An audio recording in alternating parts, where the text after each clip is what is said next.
yourself just that extra instant, and then we want to look to see how many we get on the ground.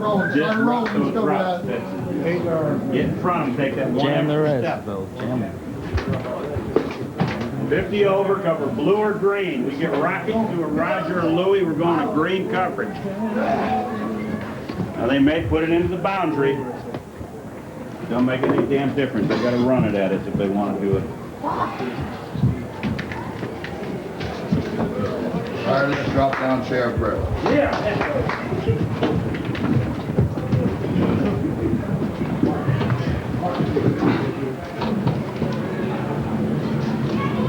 Our Father, who art in heaven, hallowed be thy name. Thy kingdom come, thy will be done, on earth as it is in heaven.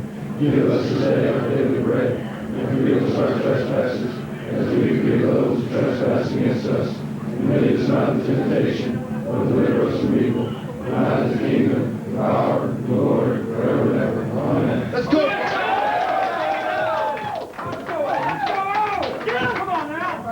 Let me have the captains up. Let's go, Mark.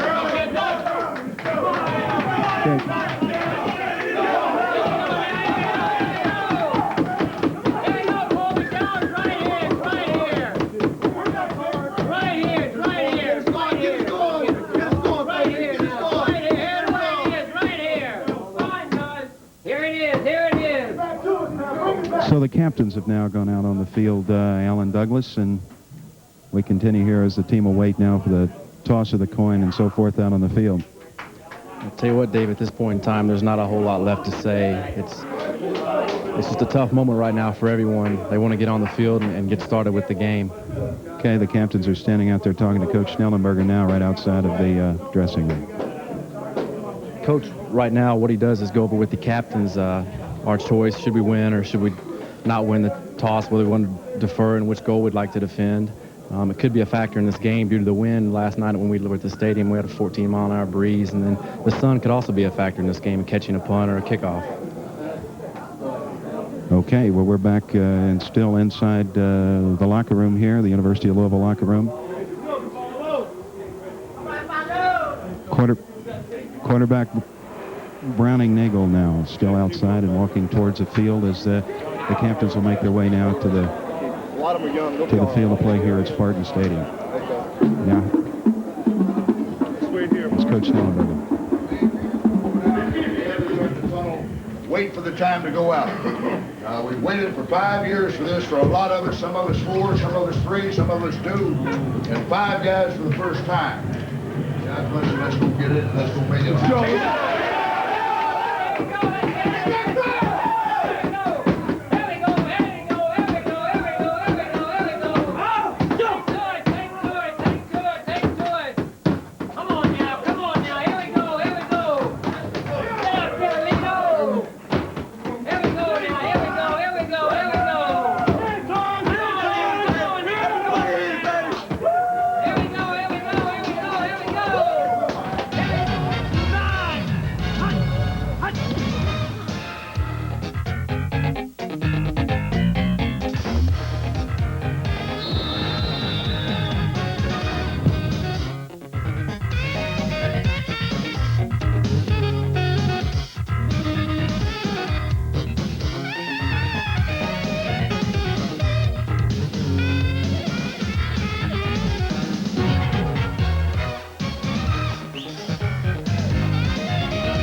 Great insight into college football 1990 style as we just got through visiting with the coaches and the players. As we take a look at Browning Nagel on the sideline, they're waiting back in the end zone, rather, waiting to come out onto the field.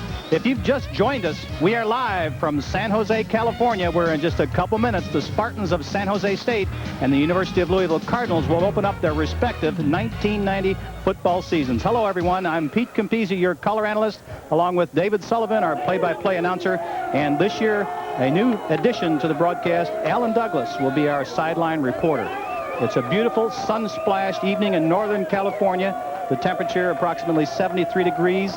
The wind is going to be a factor tonight. We do have left to right wind on your television screen, approximately 10 to 15 miles an hour. And as you saw Coach Snellenberger a moment ago, conferring with his captains as to whether to accept, whether to defer, which goal to defend.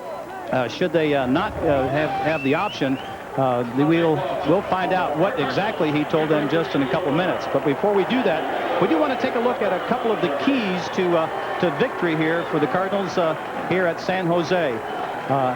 The early preseason, as we mentioned in the pregame opening, mistakes are quite a big factor into what is going on. So the team that can eliminate mistakes, make the fewest, obviously, I feel, will be up on top. But right off the beginning, the University of Louisville Cardinals must establish their running game with the six-pack of backs that we have that Louisville has for them. I think that they will be able to do that. And of course, we're talking about Curtis Lipsley and probably Ralph Dawkins, a redshirt freshman that will be starting for the Cardinals. We must prevent the big play. And that is, of course, defensively, the Cardinals must prevent the big play. Sheldon Canley, of course, is the big play man for the San Jose Spartans, and they must shut him down. Special teams play, the kicking game, is going to be a very big factor. The coaches felt that last year, some of the special teams play, some of the kicking games were the factors that did lead to a couple of losses in that season last year. But San Jose is starting to come out of the tunnel. As you can hear, the fans start to get up excited about this big victory as we take a look at the San Jose. As we take a look at some more keys to victory. Louisville must protect the quarterback, Browning Nagel. San Jose is, as we watch them come out onto the field, of course, the keys to victory for San Jose, protect for Ralph Martini. He is their first-year starter quarterback, the senior from Rockland, California. The big offensive line, led by Pat Hines, must protect for San Jose quarterback Ralph Martini. The consistency in their offense is something that they have to establish early in the ball game. They've got a lot of new people. Matter of fact, their whole incoming freshman class were junior college transfers. So the consistency is what they must look for in their offense. And also making the big play. And they've got the big play man in Canley. He can strike from anywhere on the field as a runner, as a pass receiver, and as a kick returner, as we take a look at Coach Shea on the sideline. David, you finally made it back up to us. Did you stop for a hot dog on the way back up? Oh, sure, Pete. They were great. Did you bring me one? No, there's Coach Snellenberger, too. As you mentioned, Terry Shea, of course, this is his first game as a head coach in college football. And, you know, that must be a big moment for him right now to put a team on the field for the first time as a head man. It certainly is. Of course, this stadium is not new ground for him. He was the offensive coordinator here at San Jose State from 1984 to 86. And in that 86 season, the San Jose Spartans were first in the country in passing. So this is not a strange ground for him. Not at all. As I'm sure you pointed out, the captain's now at the center of the stadium in the field. And somebody has deferred the decision, and it looks as though they're looking at Louisville. So obviously San Jose State looks as though they have won the flip of the coin, and they will receive.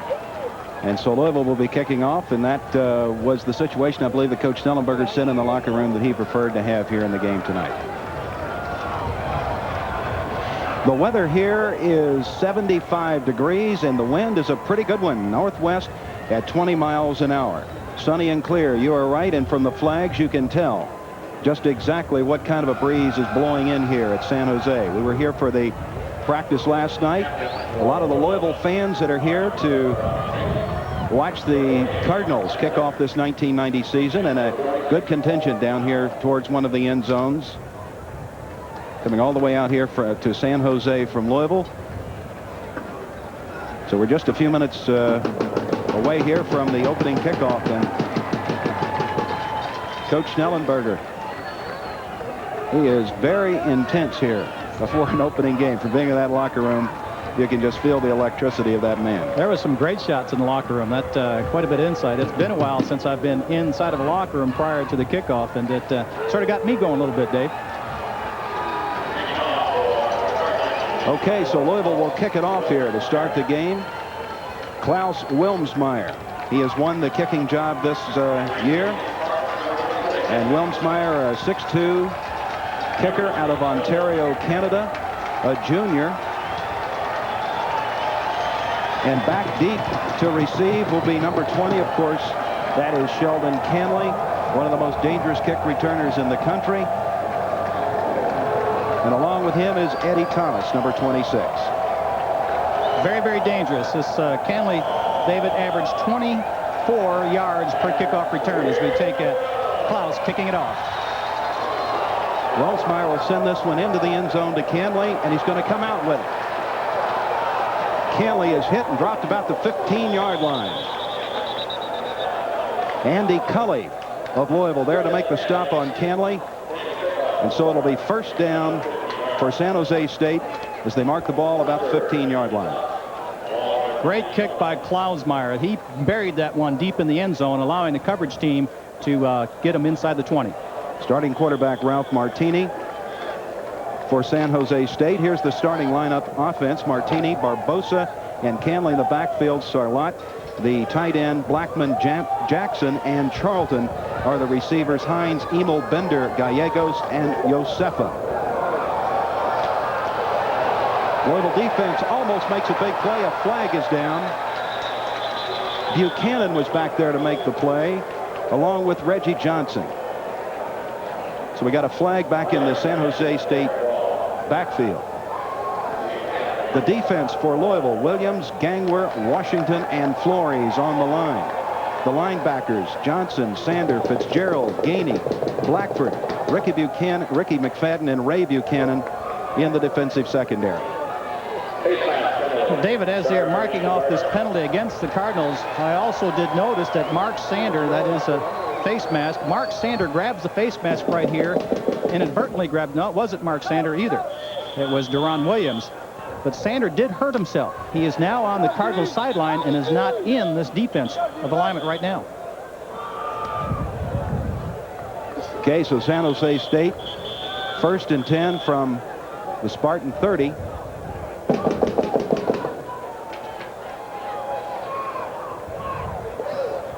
Mark Sanders coming back into the game now for Louisville to call the defensive signals. Looked as though he sort of dinged his shoulder up just for a moment, went off and sort of shook it up, and as they marked it off, he feels a lot better, so he's back in now. He was talking to Coach Lance, we understand. Here is the 1st down and 10 play. Mark Sander is there to make the stop for the Louisville defense to move the ball out over the 30 to the 32-yard line. We'll bring up 2nd and 8. Take a look at Coach Snellenberger on the sideline.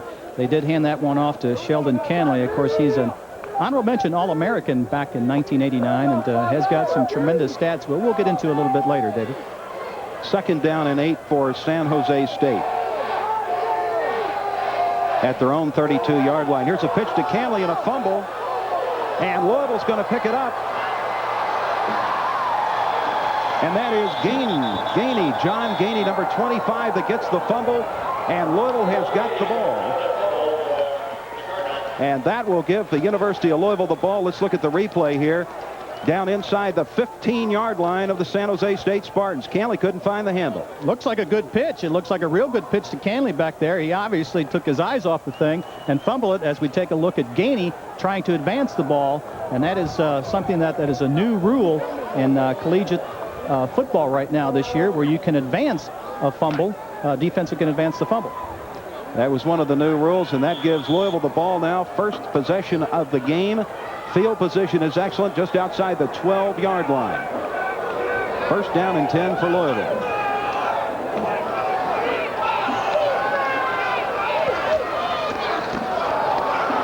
Nagel gives off to Lipsy. He'll get inside the 10.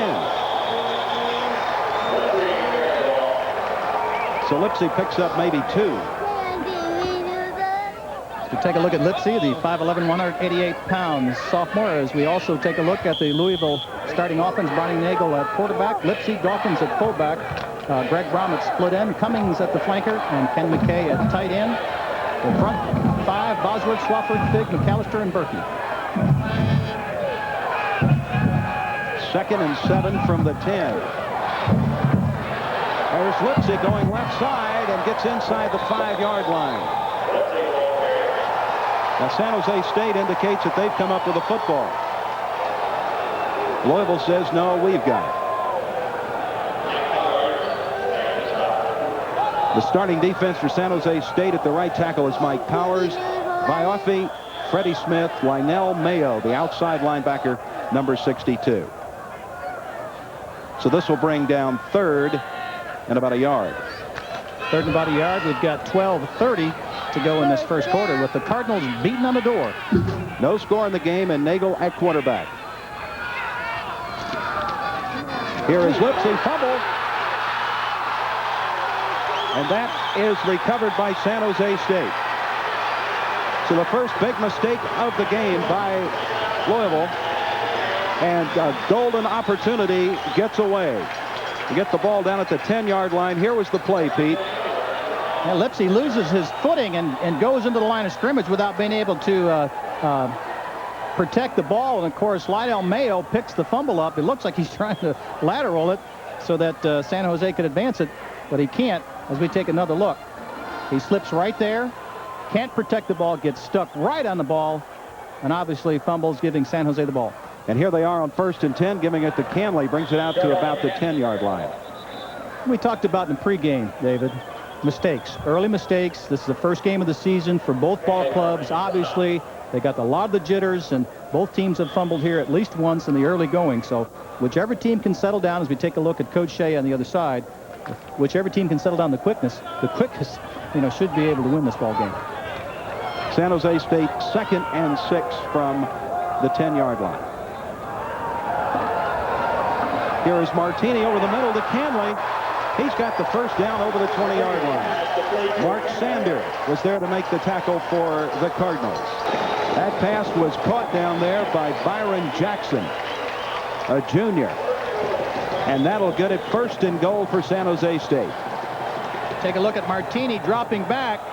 They've got the defense stretched. Jackson coming right across the middle as we take a look at the tackle being made. Here's a ground level shot. Washington's being blocked. Jackson hauls it in right there, and Ray Buchanan, of course, makes the tackle. 1st and goal from the 2. Fake to Canley. Martini out of the end zone. Incomplete. Go to 2nd and goal. Gangwer in there, putting pressure on Martini and forcing him outside. Dan Gangwer, senior from Fremont, Ohio, maintains the outside leverage and forced Martini to throw that ball away. There's no way he was attempting to even make that thing close to completion. He just didn't want to take the loss.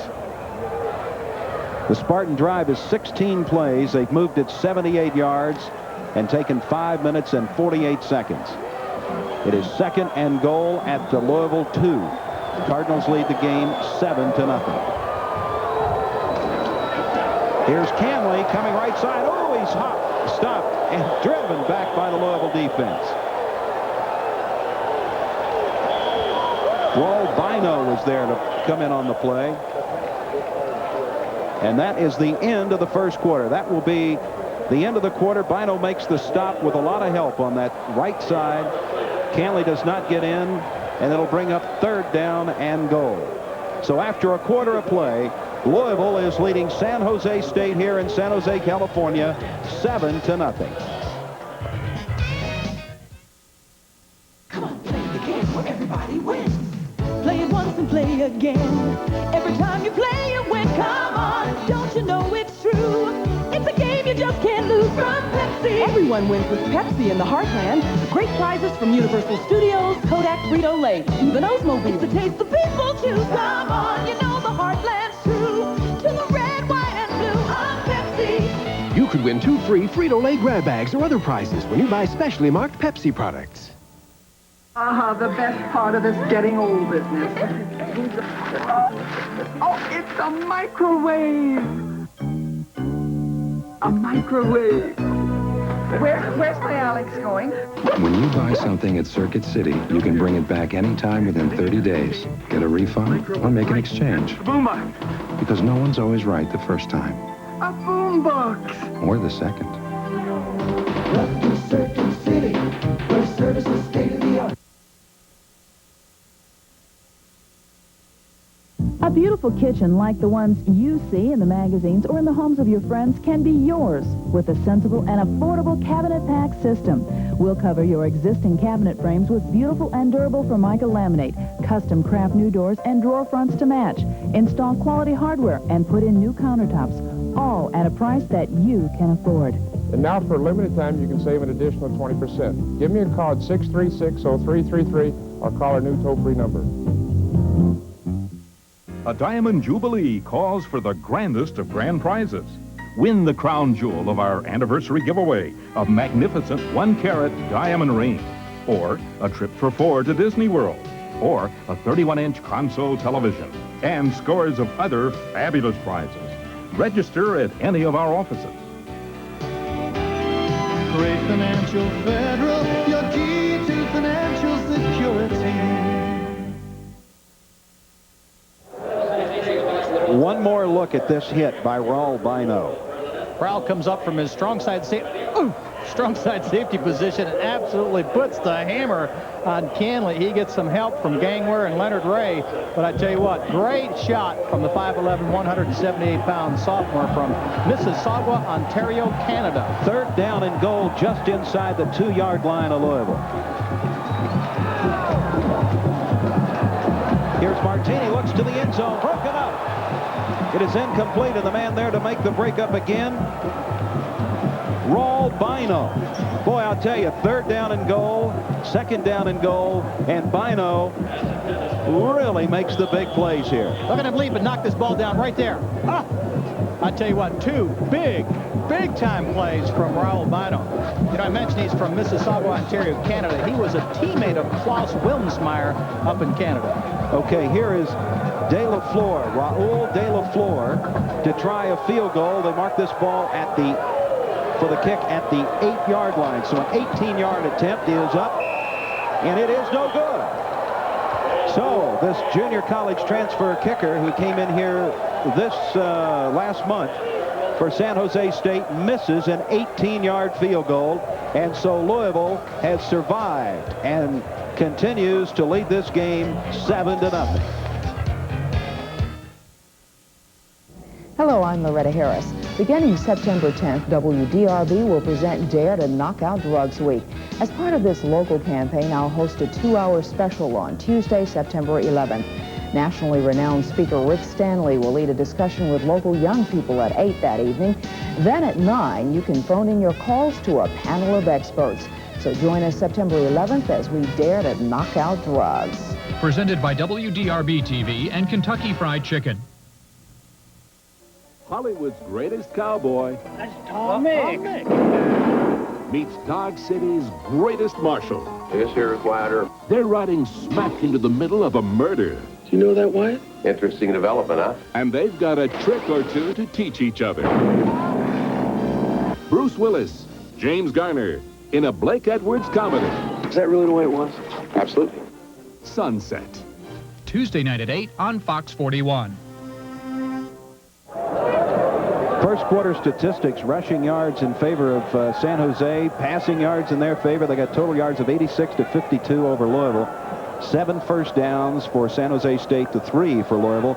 And look at the turnovers, 5 altogether, 3 by San Jose State and 2 by Louisville. And Louisville right now has the ball first down and 10 at their 20 after they held down here, and De La Flor missed an 18-yard field goal. Louisville leads 7-0. Bynum is now in the backfield for U of L on first down and 10, and Browning Nagel will throw over to the sideline. That ball is complete to Latrell Ware, who's knocked out of bounds up around the 27-yard line. So another completion for Browning Nagel. Shalaba was up there to make the stop for San Jose State. The defensive players still changing shoes. Of course, Latrell Ware is one of those 6 packs of backs that Coach Snellenberger has. He's a senior. He's a 3-year letter winner. Hold that pass in for some good yardage for the Cardinals. 2nd down and 3. It's like a shoe factory down here on the sidelines. Now Nagel has him up 2nd and 3 at the Louisville 27-yard line. And there's a handoff, and stopped and hit almost immediately is Pete Bynum.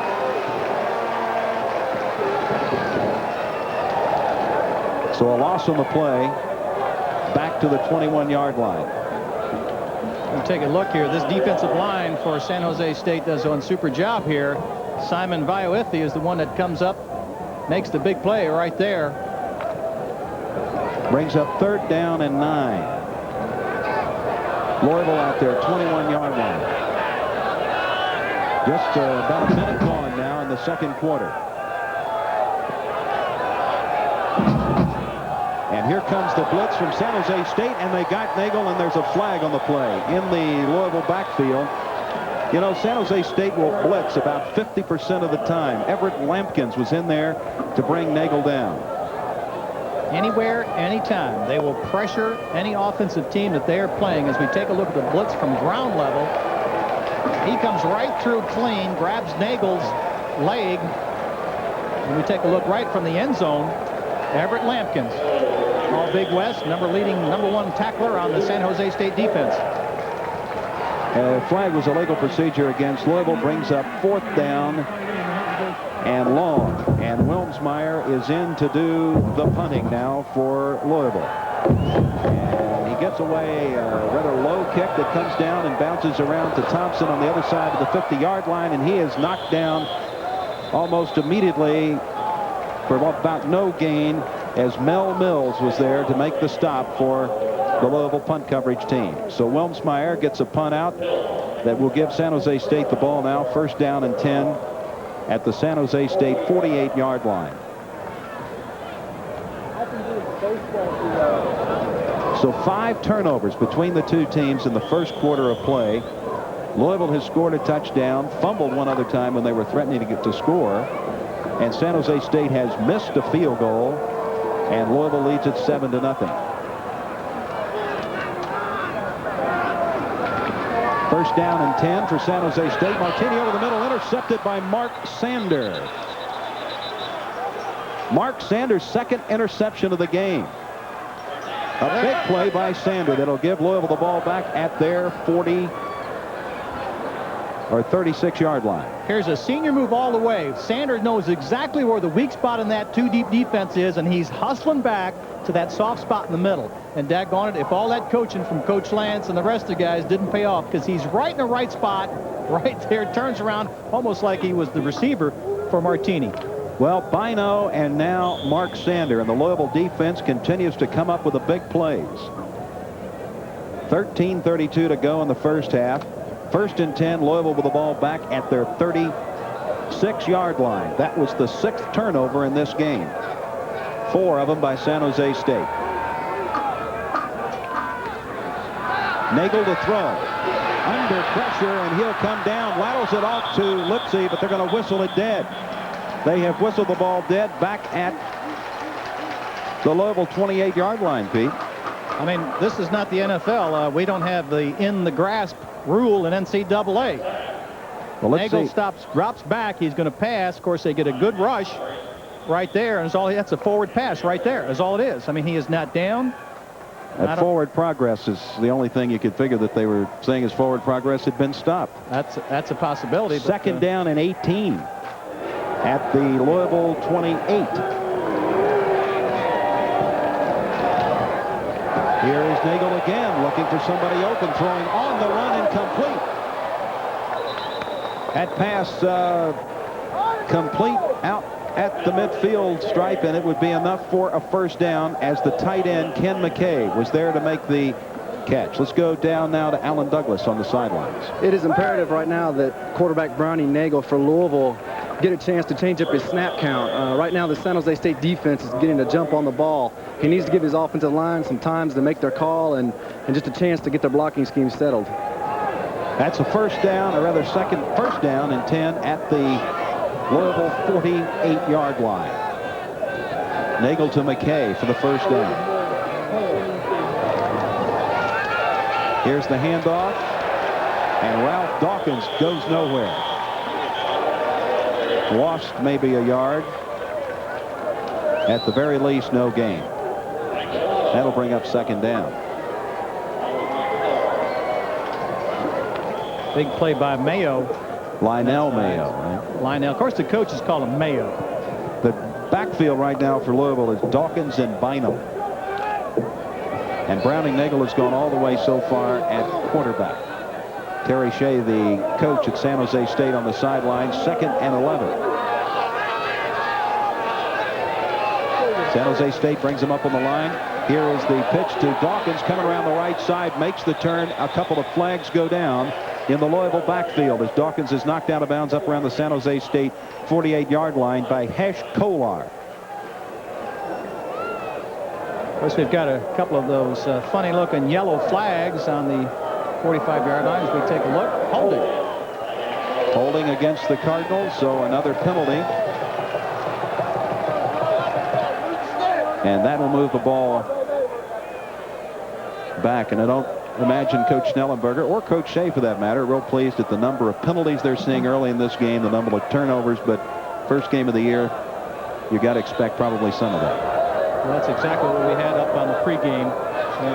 The mistakes, the mental mistakes, the physical mistakes, the penalties. Of course, Louisville dodges the bullet when Raul misses the field goal for San Jose State. Raul de la Flor, who is a freshman walkout, his first step foot on this campus 3 weeks ago, David, and has been given the duties of being the place kicker for tonight's opener.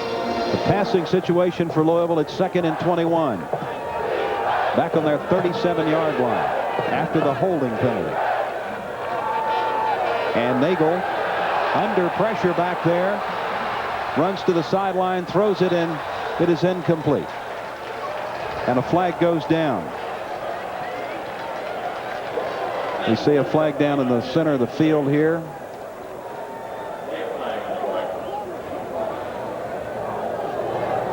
Let's see what the referee is going to call, Pete.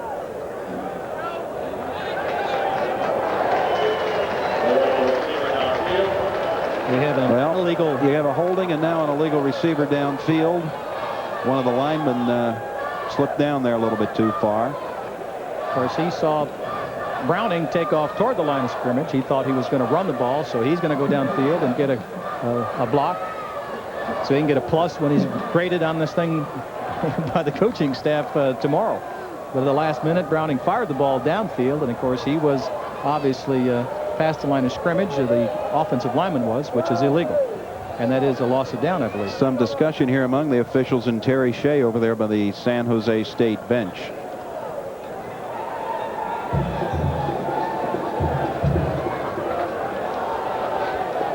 Well, that was a 2nd and 21 play that followed a holding penalty against the Cardinals. So back-to-back penalties, and this Louisville drive is somewhat stymied at this point. All right, they have declined the penalty. That'll bring up 3rd down, make it 3rd and 21.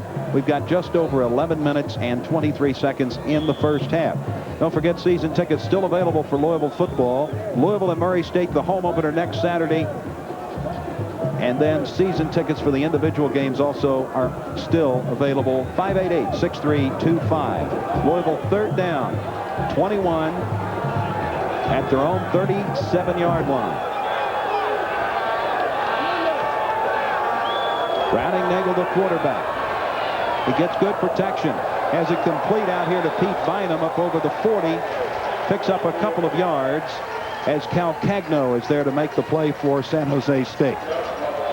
So Pete Bynum, the senior out of Indianapolis, on the receiving end, but that'll bring up 4th down and brings Klaus Wilmsmeyer in for the punting.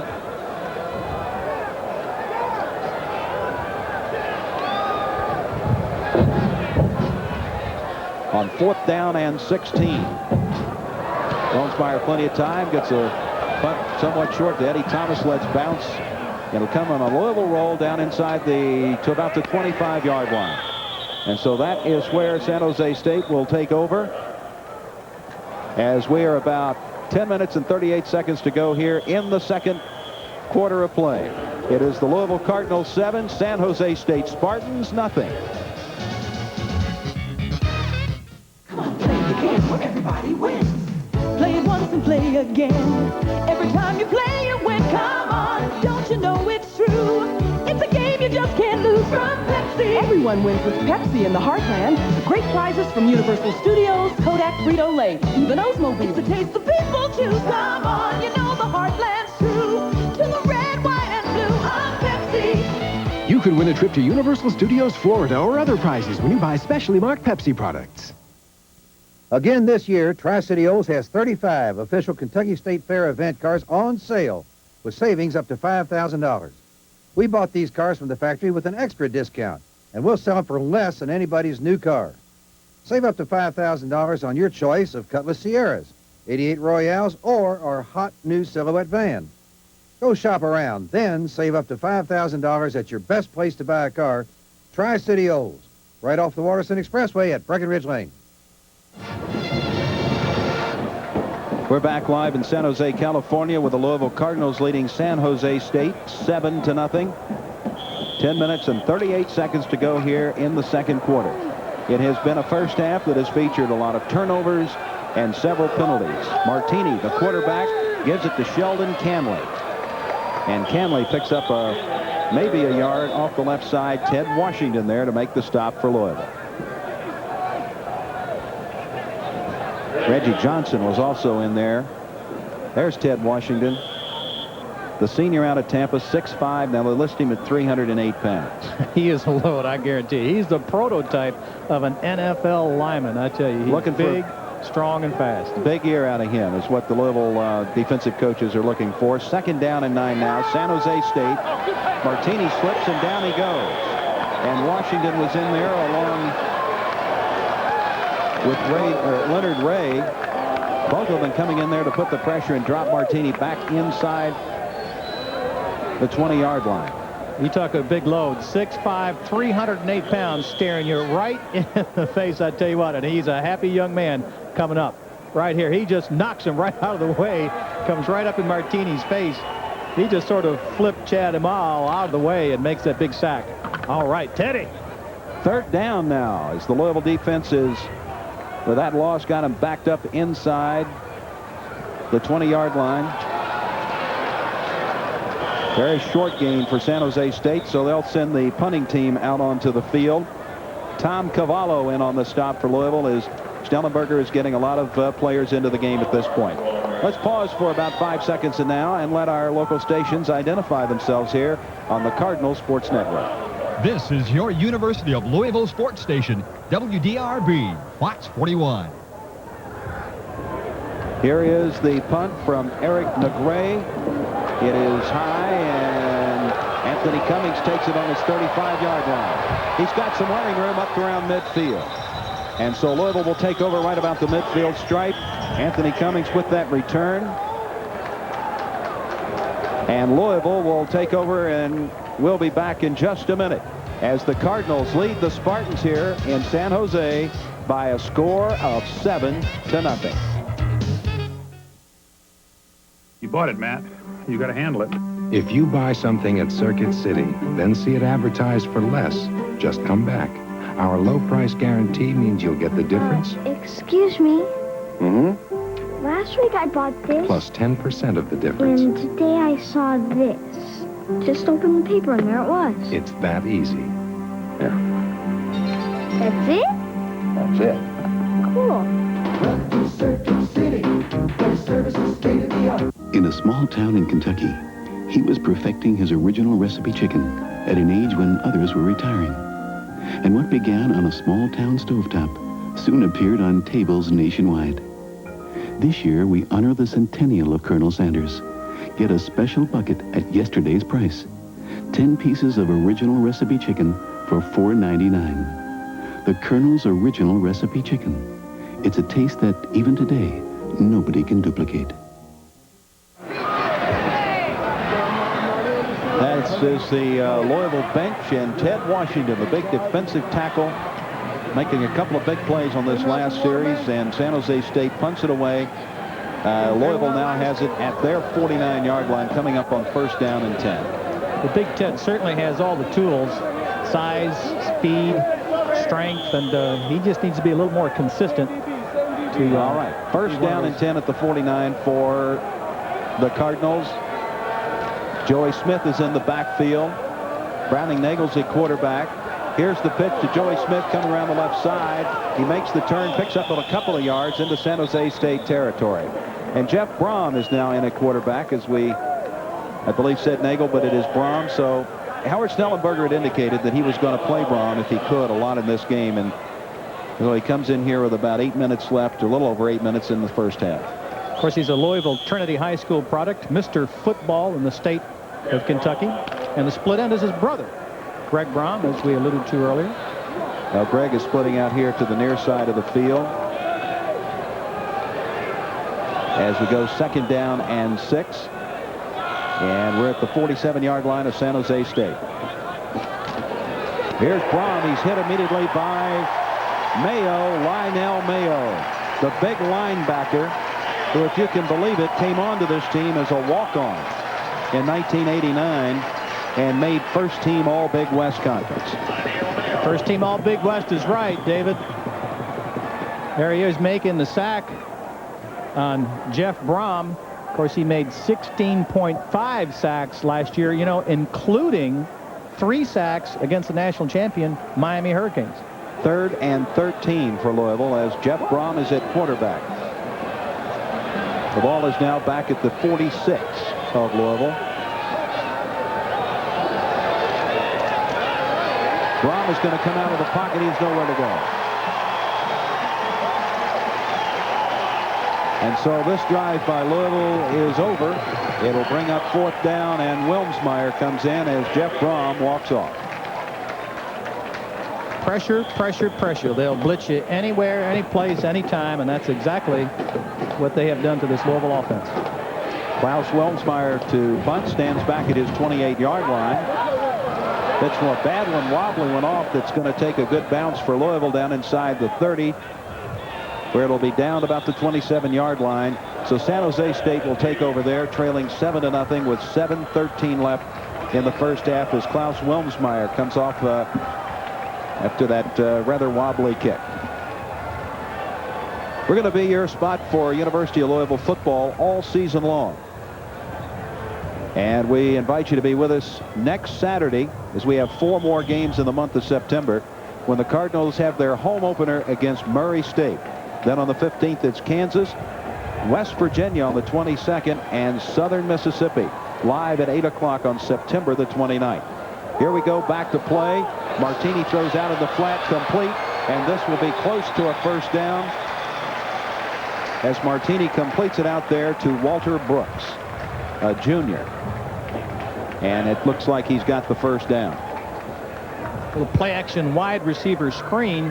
He throws out to Brooks, and they execute that one quite well as we took a look at William Buchanan coming up. Little play action into the line, frees the linebackers up inside, then throw the wide receiver screen. You can see the lineman releasing downfield, and of course Blackford comes up for the stop. First down and 10 for San Jose State at their 38-yard line. Here's a big run by Leon Hawthorne, and Mike Flores finally makes the stop. And that's a big gain for Hawthorne. Gains about 9 yards. 215-pound Leon right here from San Jose, Oak Grove High School. Little counter trap play. Picks up some good yardage. 2nd down and 1. You know, in junior college last year, Hawthorne rushed for over 1,100 yards and scored 11 touchdowns. 2nd down and 1. Here's Sheldon Canley. He's got the first down. Crosses midfield down to about the Louisville 49. 5 minutes, 50 seconds to go. Reggie Johnson and Dan Gangwer making the stop on Sheldon Canley. Well, they certainly have. He's rushed the ball an awful lot. He's caught 1 pass for some good yardage, but he only has 5 total yards offense rushing tonight, David, and that's a great job. Well, excuse me, 6. Thanks, guys. Yeah, let's keep it updated now. All right, this is first down for San Jose State. And Ted Washington is there again. You know, Washington got off to a great start last season. He can be a dominating player, and it looks like he's trying to play that kind of game right here. You can see just what he can do. Look at him come right into the San Jose State backfield. Somebody didn't touch him. Somebody didn't touch him, I tell you. But it's a great play. He comes in. He almost makes the handoff to the guy in white. Martini doesn't want to hand off the guy in white. He wants to hand off the guy in blue. Loss of 3, 2nd and 13. Here's Martini. Has his pass complete. bring it out over the 45 into about the 42-yard line. Ted Washington and Raul Bino on the play. So Martini completes another one. It will be short of a first down, and it will bring up third down. Great team speed on recovering on the screen. The screen was well executed by San Jose State. He did have some running room, but the quickness of the Louisville defense, they fell right back in on him very, very quickly and kept him from picking up much more than 5 yards. We now have a third down and 5 at the 43.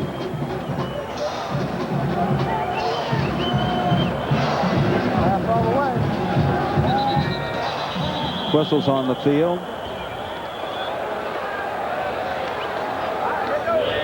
Delay a game coming up here, and that was on a third down and 5. Yeah, delay a game against the San Jose State Spartans. Moves the ball back to the Louisville 48-yard line. So we'll have third and 10 for San Jose State as the clock is now running down to about 4 minutes to go. Look at the penalties: 30 against Louisville, 30 yards worth, and 20 against San Jose State. So third down and 10. And Martini has the time, throws over the middle, complete. Mark Sander is there to make the stop on Walter Brooks. And he makes it up around the 45-yard line. Good defensive scheme. Good defensive scheme on that one, David. Louisville went into a 3-man rush. They had 2 deep and 6 underneath. Great explosion by Washington, coming right up inside, forcing Martini to throw it underneath, and you'll see Sanders come from your right side, right there. Here we go. And here is the punt by Negre. Eric Negre angling it for the end zone. It hits at the 1-yard line and is down there by San Jose State. Perfectly executed by Eric Negre, the punter. Puts it down in the corner. And so Louisville will get the ball with 3 minutes and 13 seconds to go in the first half at their own 2-yard line. So Negre punts Louisville into the corner. Of course, that's the 10-yard rule that the coaches work on. They stand on the 10-yard line. If they have to back up to catch it, they will signal for a fair catch. Normally that ball will bounce into the end zone. It'll be Louisville's ball, 1st and 10 out of the 20. The ball took a San Jose bounce, stayed inside the 5. Louisville's got their back to the wall. And Jeff Brom is back at quarterback. Movement along the line, and the flags go down.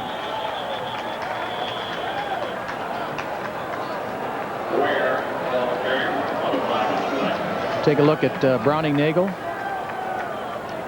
Talking to Coach Snellenberger, we had procedure call. It appeared as though Pete Berkey or Scott McAllister, one of the offensive linemen on the right-hand side, fired out a little bit too early. That moves it half the distance back around the 1-yard line. My first instinct was right. It was big Pete Berkey. 6'5", 286-pound senior from Mingo Junction, Ohio. He was Louisville's most valuable offensive lineman in 1987, a 3-year starter. But that was not a most valuable move right there, David. No, it wasn't. Puts it back on the 1. 3 minutes and 15 seconds are left in the first half, with Louisville leading 7-0 over San Jose State. And the temperature's starting to get a bit chilly here. The wind continues to come in. I would guess at around 14 or 15 miles an hour, or maybe more. And now Jeff Brom continues at quarterback. Here's a pick back into the end zone to Lipsy, who gets it out maybe to the 2-yard line.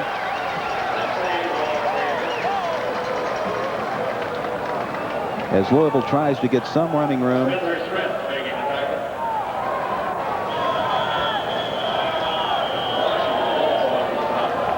Got an injury right now for Louisville as one of the offensive linemen. I believe Swafford is hurt, and the trainer is out on the field to look at him as Dave DeBoll, the backup to Swafford, has come onto the field. Of course, Swafford has played quite a few positions for Louisville. He's been a tight end. He's been a linebacker. This is his first year starting as a offensive guard for the Cardinals. We'll be back in just a minute as there are 2 minutes and 56 seconds left in the first half, with Louisville leading San Jose State. Stay with us. 75 years young, you've got a lot of memories.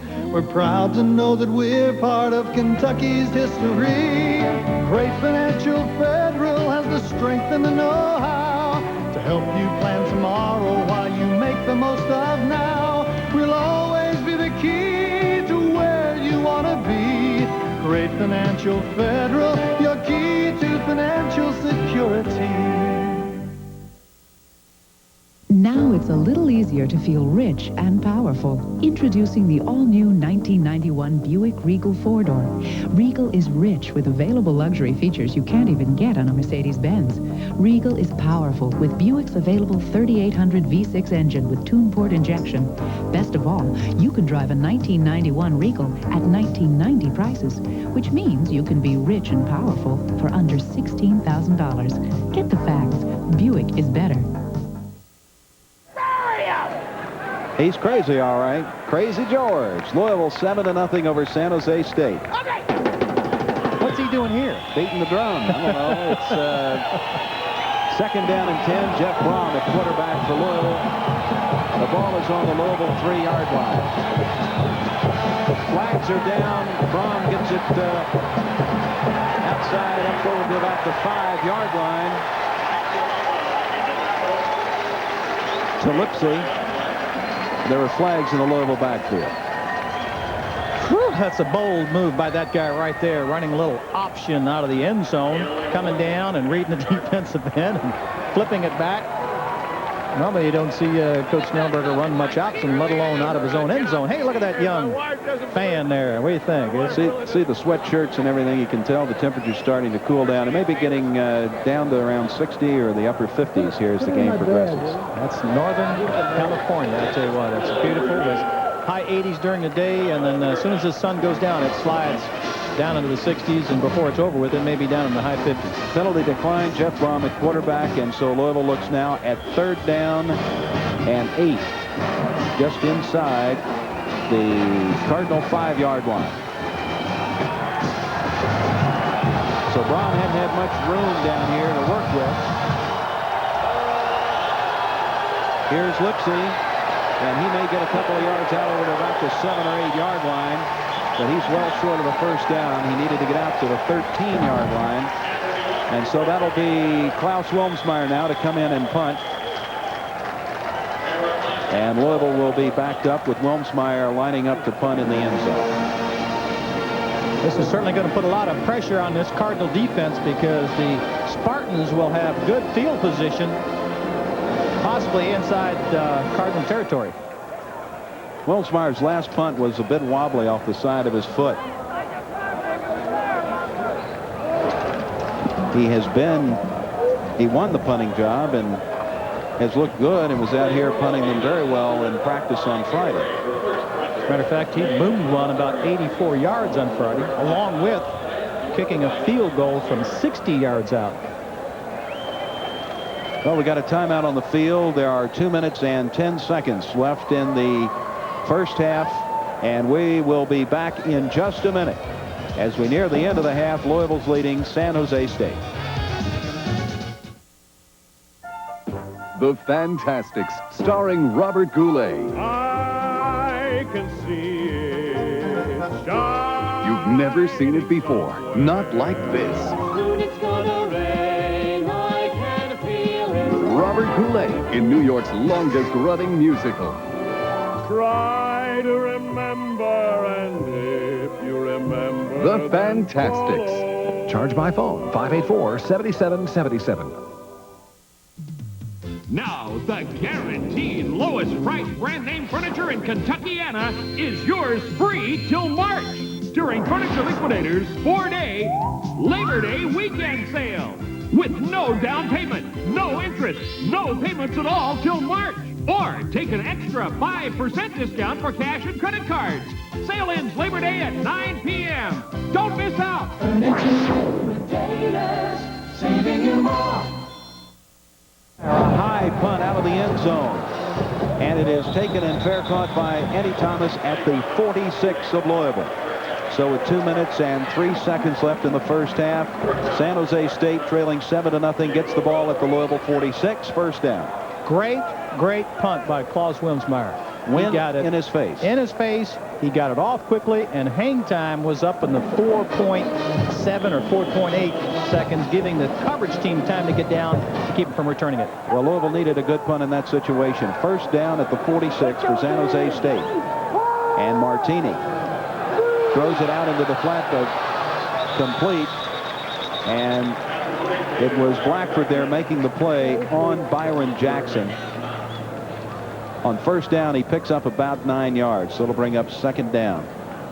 That's that same wide receiver screen, little play action into the line of scrimmage to freeze the linebackers, keep them from pursuing, and flip it out to the wide receiver. Get the screen out there. Martini's stats, if we take a look, 8 of 14 for 84 yards. Second down and 1. Martini throws over the middle, incomplete. And Mark Sander was there to make the play and tip the ball away. The ball was actually tipped at the line of scrimmage. The referee made that indication by actually running his hands over the top. We take a look here. Tipped at the line of scrimmage right there.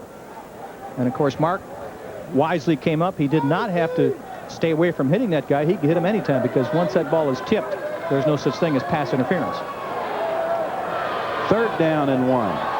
The Louisville 38. Here is Sheldon Canley. He gets into the secondary down inside the Louisville 25-yard line. Blackford there to make the stop on Sheldon Canley. Canley moves it to the Louisville 25-yard line with 1:44 in the first half. Good blocking up front by the San Jose State offensive line. Someone slipped right there. Couldn't get a number on it. But here comes William Blackford from his corner position up to make the tackle, and help from Raul Bino. First down and 10, San Jose State. The ball is marked at the Louisville 24. Martini trying to scramble. Flores missed him. He comes down to about the 19-yard line when Mark Sander is there to finally stop him. 1:24. And the clock is continuing to run as San Jose State now has the ball and a first down at the Louisville 21-yard line. I know they've got at least a timeout or two left, but they are electing not to take a timeout at this point. Second down and 6. And Martini complete. And down inside the 10 to the 7-yard line. Goes number 80, Bobby Blackman.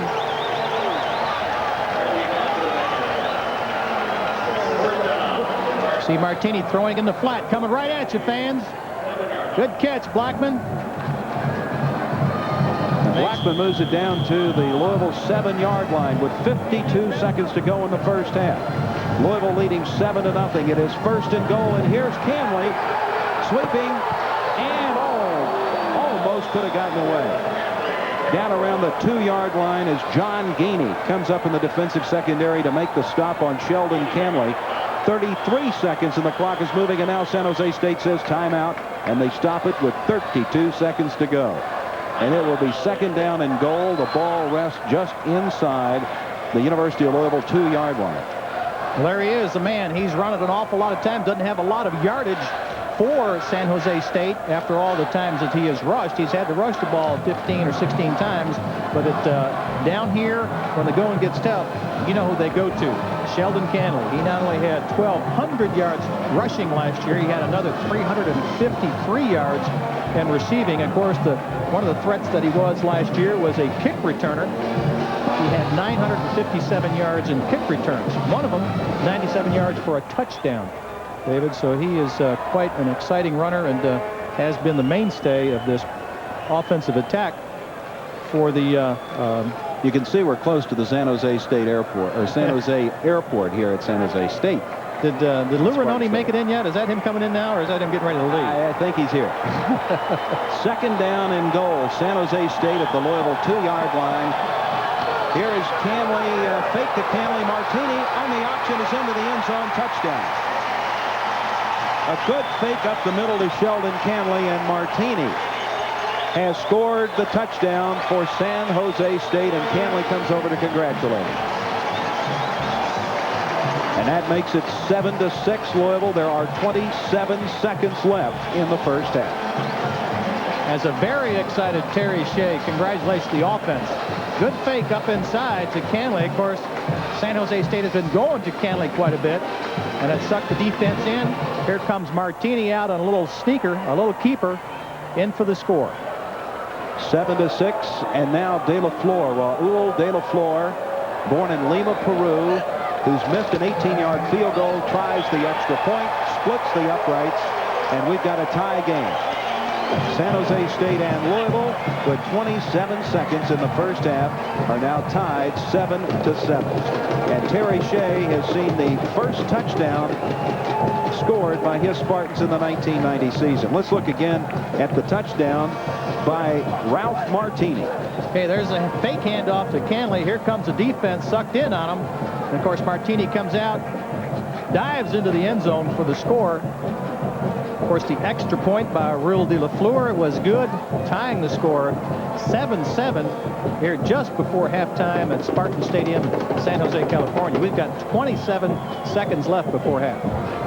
That's right, and you look back on the fumble that Louisville had in the first quarter when they were driving right down inside the 10-yard line, and they lost that one. Of course, San Jose State, Joey Smith is back deep now to receive this kick from De La Flor. The scoring drive for San Jose State, 46 yards, took 8 plays, and 1 minute and 42 seconds. Martini on the 2-yard run for the touchdown. So Joey Smith stands deep. De La Flor is the kicker.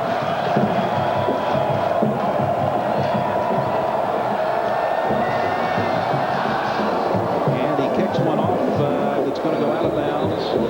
So they'll kick it again. Kicks it down around inside the 10-yard line.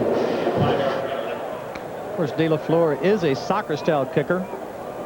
And a lot of people do equate the soccer-style kick to a golf swing. And that one was a snap hook. He kicked it right over to the coach on the San Jose sideline that time.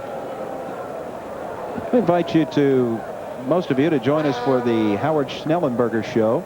That'll be every Sunday during the football season at 6:30 Eastern Time on Sunday nights. And we'll take phone calls and talk to the coach at Sunday at 6:30 on WDRB Fox 41, the Howard Schnellenberger Show.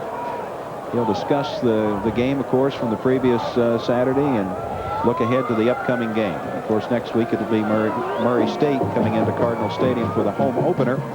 But right now, the Cardinals have their hands full here in San Jose, California, as they are tied 7-7. 27 seconds are left, and Joey Smith stands deep. The 5-yard penalty. And that puts it back to the 30 for De La Flor.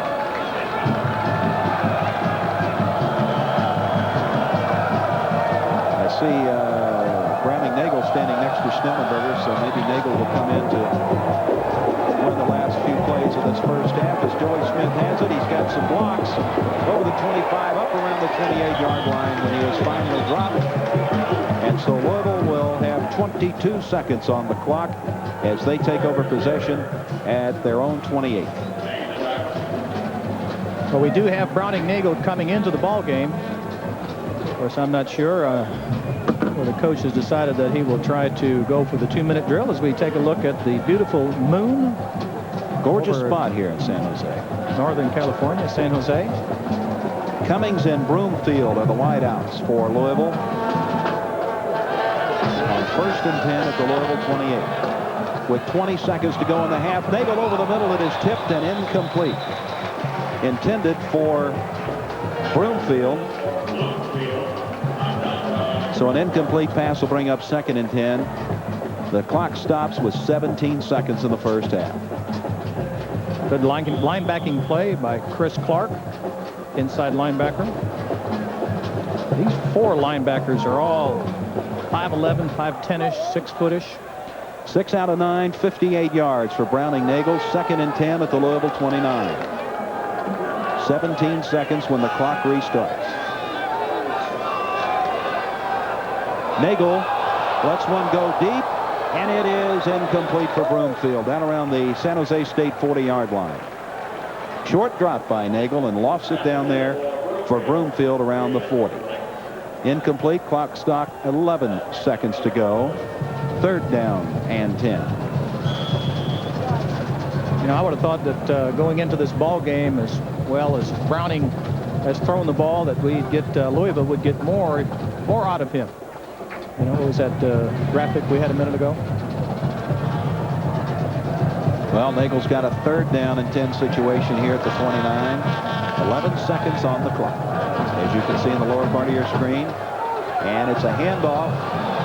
And this is Ralph Dawkins out over the 40-yard line. Knee down just shy of the 40. That should be enough for a first down, but there are only 3 seconds left in the half. So maybe time for one more pass play as Dawkins does pick up the first down, and Louisville takes a timeout with 3 seconds to go in the first half. We are tied 7-7. Martini scored that touchdown. 27 seconds left in the first half. Otherwise, Louisville goes into the halftime locker room with a 7-0 lead. Well, actually, Dave, you take a look at the mistakes early. The Louisville's knocking on the door and fumbled down on the San Jose State goal line. There's just been a lot of errors, a lot of mental mistakes, some fumbles, some pass interceptions that have occurred here in this first half. And it's, you know, it's a new season. Home opener for San Jose State, Louisville's first game this season. So both teams are prone to some mistakes, and consequently we do have a 7-7 tie. Either team really could have taken advantage. San Jose State misses a field goal over here in the second quarter. So either team really could, had they eliminated the mistakes, could have been ahead going in at half. We come into this game expecting maybe a big shootout between these two high-powered offensive type of ball clubs.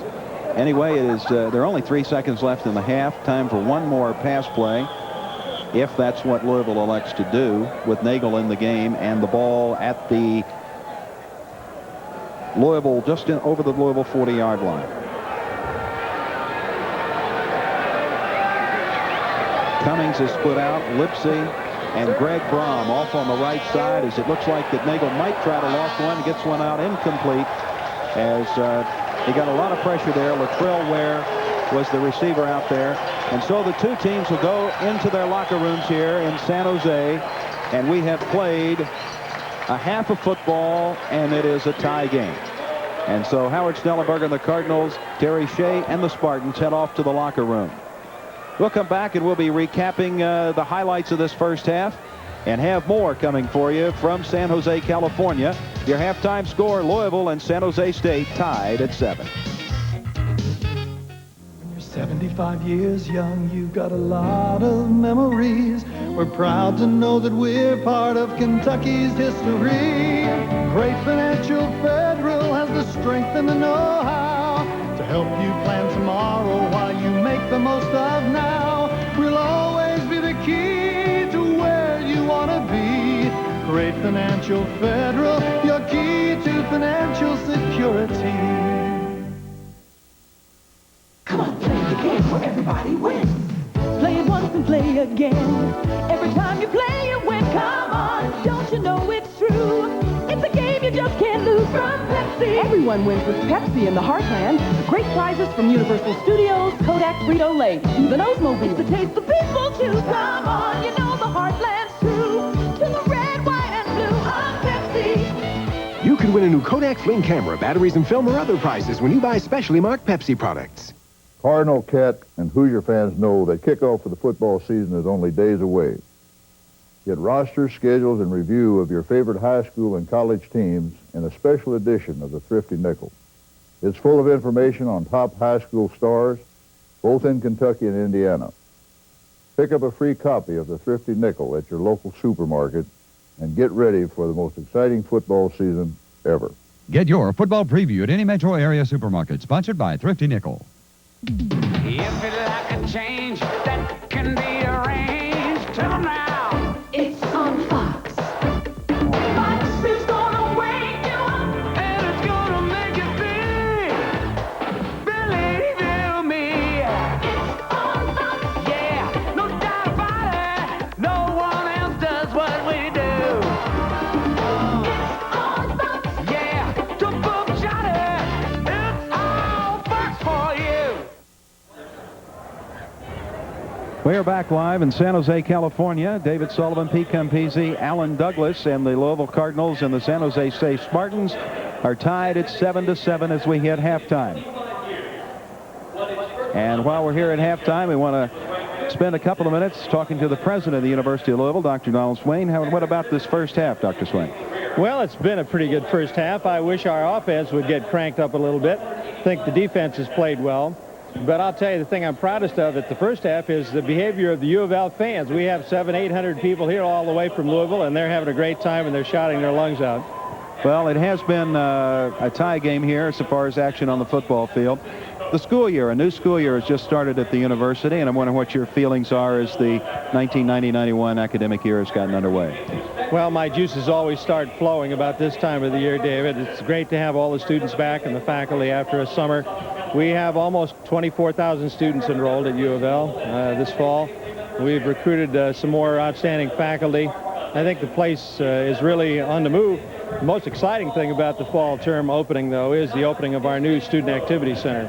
The students love that. Everybody that walks into that building just says, wow, you know, it's a great, great place. The students are taken to calling it our mall. To them, that's a great compliment. Speak to us just a little bit about the academics as it relates to the football team. And I know that Coach Snellenberger has instituted academic standards for his football players. It's even higher than I think what the school would have or the NCAA. That's right. Coach Snellenberger put in his requirement that any player who drops below a 2.0, that's a C average, doesn't play. That got the players' attentions. And believe me, they are doing very well. They're moving toward graduation at a very nice rate. The academic program is much stronger than it used to be. I'm very pleased about that. That's the thing probably that pleases me most about football. Of course, I love to see them play well, but having those players do well academically is more important as far as I'm concerned. Well, what is your overall feeling right now about the progress of the football program? And certainly a new 5-year schedule that Howard Snellenberger has put together is going to bring some very interesting and good competitive teams in to play Louisville. I'm very pleased about it. I remember, you know, when we brought Coach Snellenberger here and all the optimism that we had. I think it's paying off now, and it's just been a gradual, systematic build-up over 5 years. I think we're going to see, if we all have enough patience this year, a big payoff. And then in the future, it should become really exciting. It's nice to see people very much interested in football at Louisville. It's nice to see the excitement around town, and it's very nice to be competitive in football as well as basketball. Well, it is halftime here, Dr. Swain, and we got another half to go, 7-7, and certainly wish the Cardinals well, and thank you for stopping by to visit with us here at the half. Thank you, David. It's been fun to be here. It's nice to be back in California. I used to live just about 40 miles up the road here for a few years, so I know this territory well, but it feels strange to be back. Louisville's home now. That's right. You were with the University of California before you came to Louisville. That's right. So I know a lot of people out here. That's why the Cardinals have really got to do well in the second half. Well, we hope they do, too. Thank you very much, Dr. Swain, for visiting with us here at halftime from San Jose, California, where Louisville and San Jose State have played to a tie here in the first half. It is 7-7. And we'll be back with more at halftime here in just a minute, right after we take this break.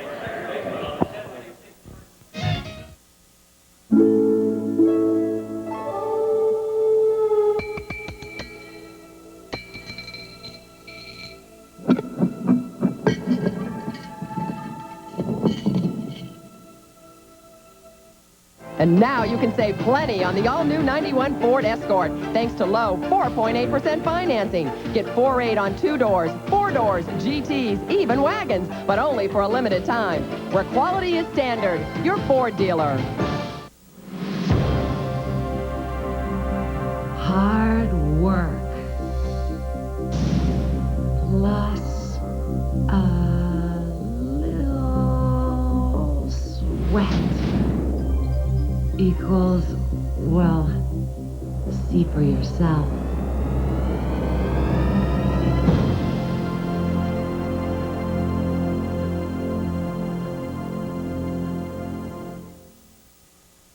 Hello, I'm Loretta Harris. Beginning September 10th, WDRB will present Dare to Knock Out Drugs Week. As part of this local campaign, I'll host a 2-hour special on Tuesday, September 11th.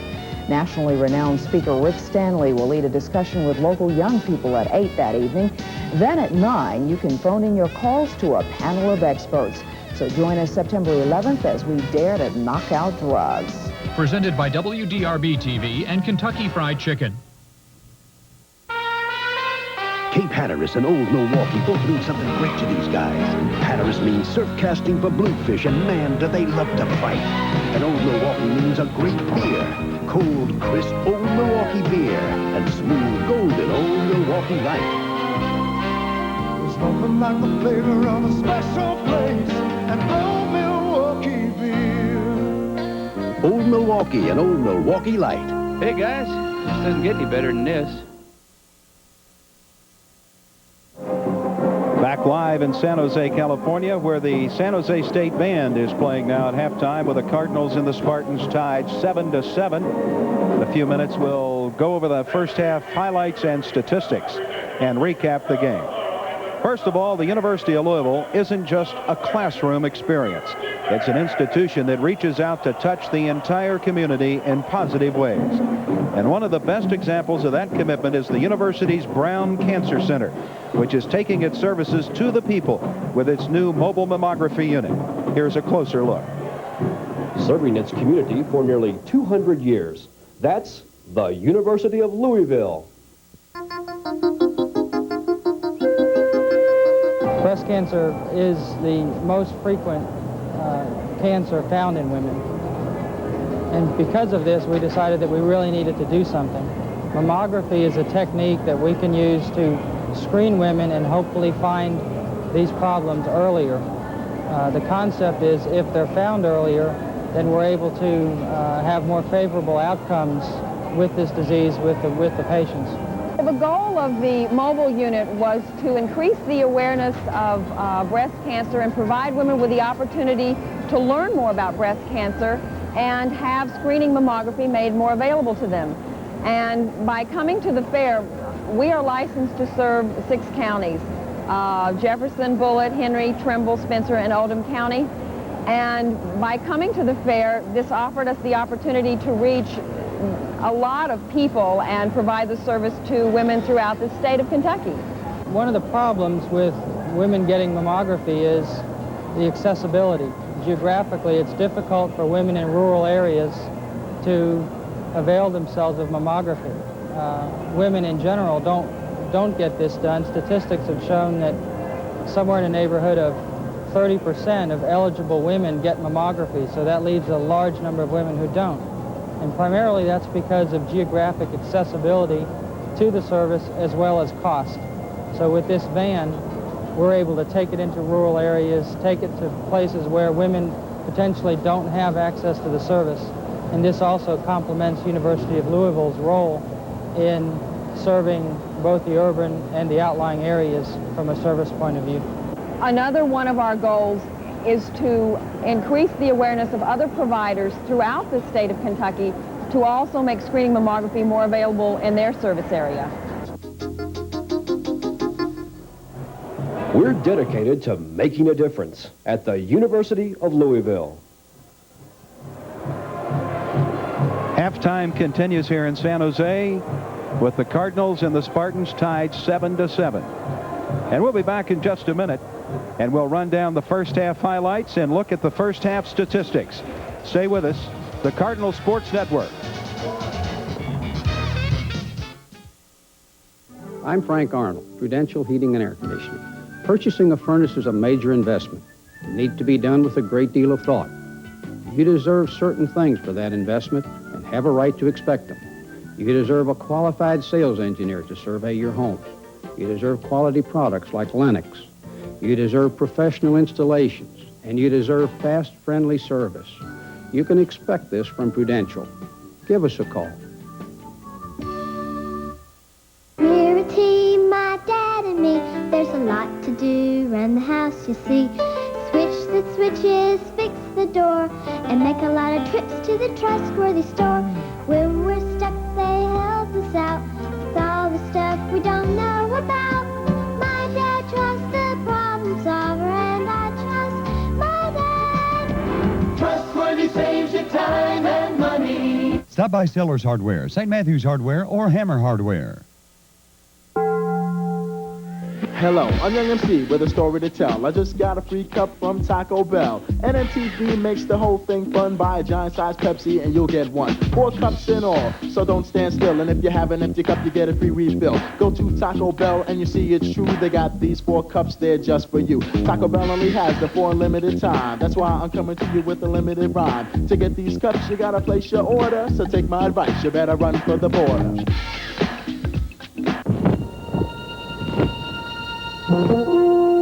Unlike any restaurant,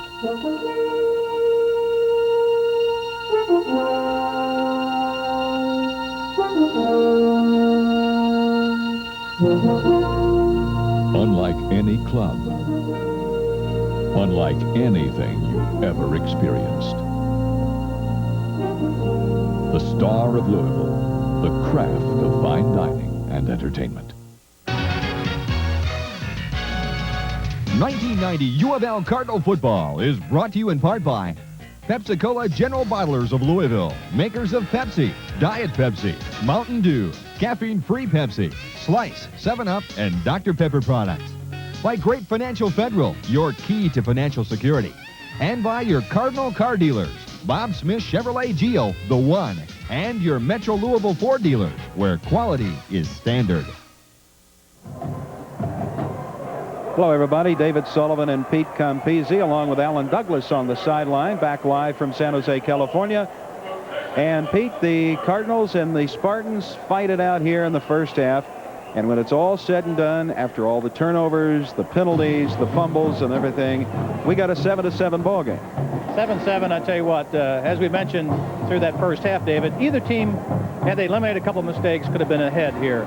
San Jose State misses a field goal. Louisville fumbles, as we'll see in a moment or two, right in front of the goal line, and it was an error-prone type of first half. You know, we mentioned pregame, first-game jitters, that we may have some mistakes, but it happened that way. Defensive coordinator Rick Lance is now down on the sideline with our Alan Douglas. Let's go down and talk to Alan and see what Rick has to say. I'm standing here with Louisville defensive coordinator Rick Lance. Coach, what can we expect in the second half and what went on in the locker room at halftime? Well, we just went in and made a couple corrections. You know, we played pretty darn well defensively. They gave us a problem with a little bit of a screen pass, and then the quarterback broke contain a couple times. So I'm going to have to go to a little bit of a man coverage, you know, that combination linebacker coverage that we play to try and take that screen pass away from them. And then the other thing we did is, you know, we like to stem our linemen because they're going on that quick count quite a bit. I'm going to line them up in it and let them come off the ball. Great, Coach. Thanks for stopping by and having an interview with us, and good luck in the second half. Thank you. Okay, thank you, Alan Douglas and Rick Lance, as we watch the moon over San Jose on a very clear night, and we will continue taking a look at the first half. You know, let's go back and look at the first half highlights, and we have mentioned it a couple of times, but the fumble by U of L right down on the goal line in the first quarter of play may figure to be a very important play. Yeah, the fumble, of course, was set up when San Jose State fumbled. We take a look right here. Curtis Lipsy trying to go with a power play right off tackle. He loses his footing trying to cut back, and he can't make the cut. He can't protect the ball. Obviously, it gets hit, gets fumbled, and Louisville turns the ball over right down there on the goal line. Well, that was the missed opportunity, and then, of course, Louisville came back in the second quarter and was able to score a touchdown to take a 7-0 lead. Basically the same play. This time, Curtis goes up and over. Now watch. He'll come down, keep his feet, and put a second and third effort diving across the goal line to put Louisville up on the board for the first time in the ball game. He's an excited young man right there. Well, Louisville maintained that 7-0 lead until there were just 27 seconds left in the half. Of course, Martini fakes to Canley going up inside, and he comes out all by his lonesome on a little bootleg, and of course finds the end zone, dives in to put the San Jose State up on the board. The extra point kick was good by De La Fleur. Halftime, 7-7. The teams are just now coming back out on the field to get ready for the second half. Let's quickly run over the statistics from this first half of play and see how it looks statistically. And as you can see, the rushing yards, they're showing Louisville has only got 18 yards rushing to 64 for San Jose State. And San Jose State is overall 162 total yards. Louisville with only 76 total yards offense. Yeah, the big difference, David, I feel, has been Martini. He has been absolutely super on the scrambles. I believe he's got 24 yards rushing. He's completed 9 of 16 passes. and has been the difference in this ball game. He's a first-time starter, and he has absolutely just executed the San Jose State offense to a T. Well, the time of possession also in favor of San Jose State. So the Louisville offense in the second half is going to have to come untracked if they're going to get on the scoreboard and stay in this football game. Yes, they're going to need to protect better for Browning-Nagle. We mentioned that in the pregame, and they need to get the running game going a little bit so that they can get back in this ball game. Okay, we saw, of course, a little bit of Browning-Nagle and a little bit of Jeff Brom at quarterback in that first half. Some other scores from today. Kentucky had a close one with Central Michigan in Bill Curry's opening game. The Wildcats prevailed this afternoon in a thriller at Commonwealth Stadium, beating Central Michigan out of the Mid-America Conference 20-17. And a game between Nebraska and Baylor goes as a shutout to the Cornhuskers. They down Baylor by 13-0. Elsewhere, Texas A&M playing out in Hawaii beats the Hawaii by 28-13, the final score there. And it was Pittsburgh, an opponent that will be facing the University of Louisville a little later in this season, winning their opener over Ohio University 35-3. And Pacific, a member of the Big West out here, gets thumped by Tennessee today 55-7. Tennessee, one of the better football teams in the country. Arkansas State at halftime is leading Memphis State 14-10. And Virginia 59-10 over Kansas. And Kansas will be an opponent, of course, that the University of Louisville will face at home in a couple of weeks. Kent State loses at West Virginia. And, of course, the Mountaineers show up on the Louisville schedule later on this month, 35-24. Southern Mississippi at halftime, leading Delta State by just a field goal, 3-0. And, of course, the Cardinals will be facing Southern Mississippi later on this season as well. As we get ready to get back and get started for the second half, the teams are back on the field. Of course, David, the temperature has dropped quite a bit here at San Jose State Spartan Stadium.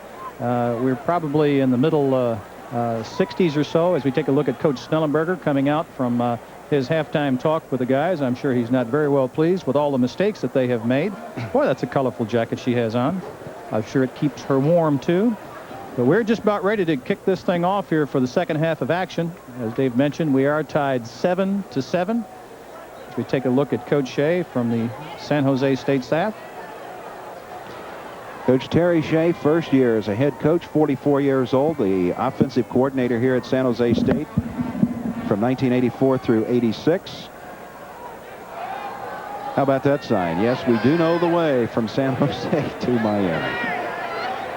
And that must be referring to the prospects of a bowl game.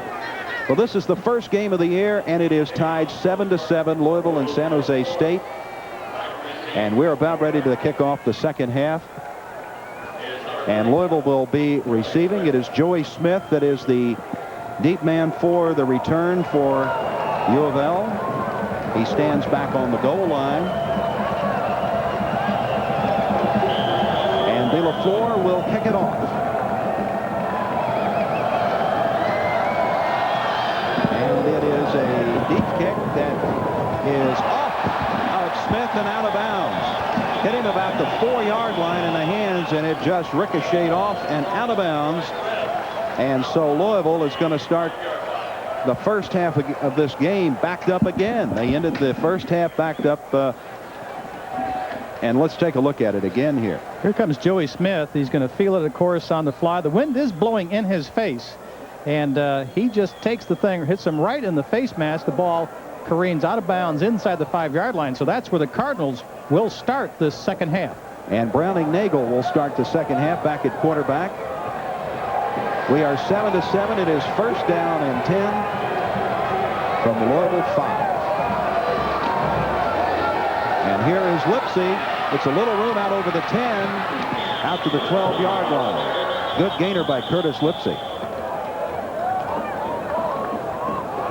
Lipsy, the sophomore out of Chicago. Chris Clark makes the stop for San Jose State. Good blocking off that left side. Here comes Curtis. Put the ball away now, Curtis. That's right. Put your hand on it. I don't know how he got away from that one, but I tell you what, he did a good job just taking away that right leg of his, making that defender miss coming up that tackle. 8-yard gain by Lipsy. Second down and 2 at the Louisville 13.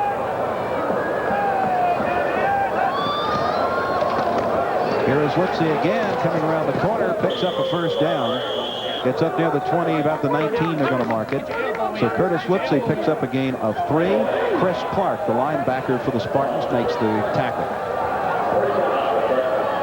So a first down for Louisville. Started back up on their own 5 after that kick that hit Joey Smith and went out of bounds. Down at the 5, so first down and 10 at the Louisville 19-yard line.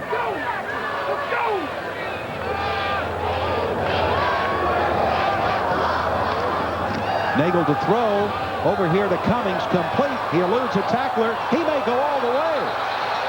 Well, he's out of bounds, but it is a completion. Could have gone all the way if he could have outrun about 3 or 4 guys in that secondary, and with the speed of Cummings, that could have happened. Let's see where he went out of bounds, where they mark it.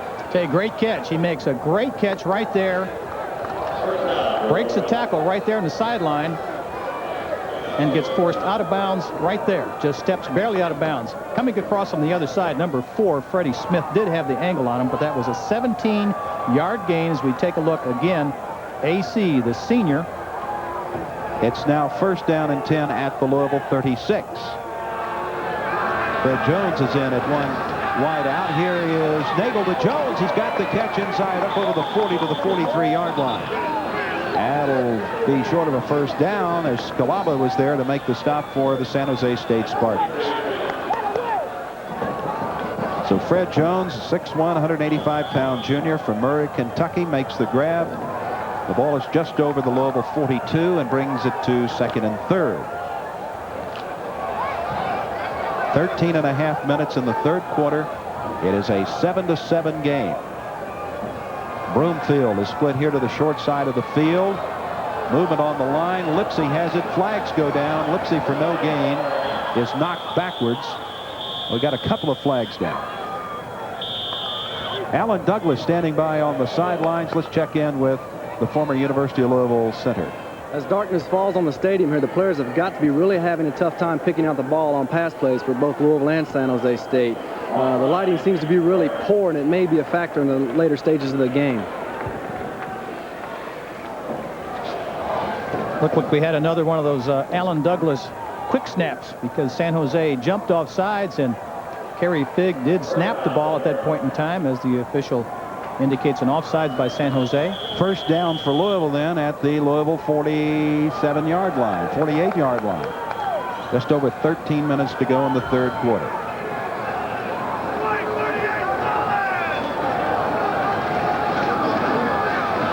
And here is Joey Smith. He's got speed, and he uses it to pick up 4 or 5 yards around the right side.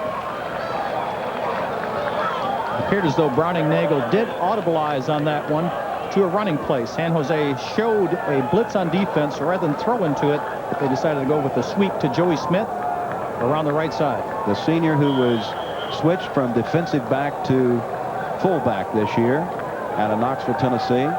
And that brings up now second down and 4. And it's at the San Jose State 46-yard line.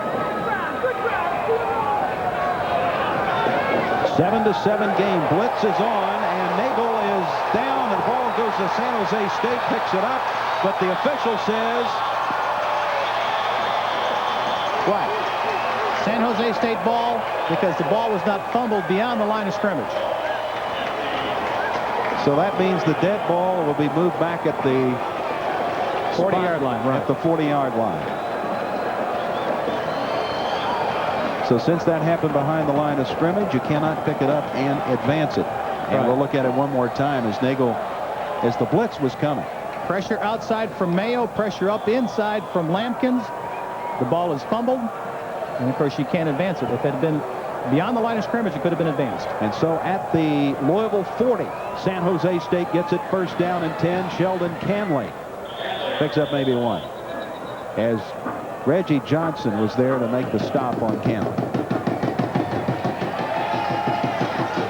Mistakes, mistakes, mistakes, and I'm sure that man right there is not very, very happy with it. As we take a look at the turnovers, both San Jose State and the Louisville Cardinals have 3 apiece. Second down and 9 at the Louisville 39. Martini has gone all the way at quarterback for San Jose State. Goes over in the middle, and it is a complete pass down at the 25 of Louisville, as that one went to Blackman, Bobby Blackman, junior college player out of Alameda, California.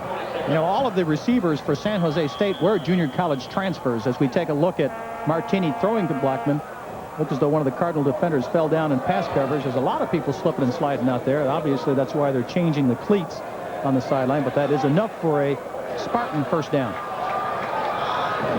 First down at the Louisville 26. Handoff maybe for a yard or two. Barbosa, Maceo Barbosa, Gangwer was there to make the stop for Louisville. Let's pause 5 seconds to let our stations identify themselves. This is your University of Louisville sports station, WDRB, Fox 41. Back in San Jose, where Louisville and San Jose State are tied at 7. A fumble by Louisville, and now San Jose State has the ball. It is a second down and about 8 to go from the Louisville 25-yard line. Martini is going to be sacked, gets it away anyway. What are they going to call? Because Ted Washington was in there putting the big-time pressure on Martini. You talk about old number 99. I tell you what, he comes off the line of scrimmage on a little twist right there. The center tries to pick him up, but he just swats him aside, and he's got Martini in the grasp right there. So that'll bring up third down.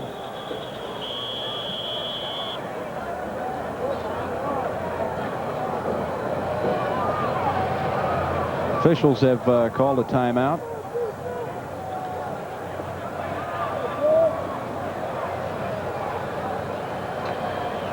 Come over to the sideline. Appears that they are adjusting the clock. Of course, we have 2 clocks. We have a game clock, and also in the end zone we have a 25-second clock that they've started. It's now down to 20 seconds. So obviously they had to reset it. Third down and 8. 10 minutes, 22 seconds on the clock in the third quarter in a 7-7 game. San Jose State at the Louisville 25. And Martini with the handoff to Hawthorne, and he gets the first down inside the Louisville 15-yard line before Blackford and Fitzgerald can make the tackle. So that is a first down for San Jose State at the Louisville 14-yard line. Big blocks up front by Pat Hines, the left offensive tackle, and Chad Emal, left offensive guard for San Jose State. Popped that little handoff very quickly up there to Hawthorne, and he picked up a first down for the Spartans. Martini to Canley, and flags are down and whistles are blowing.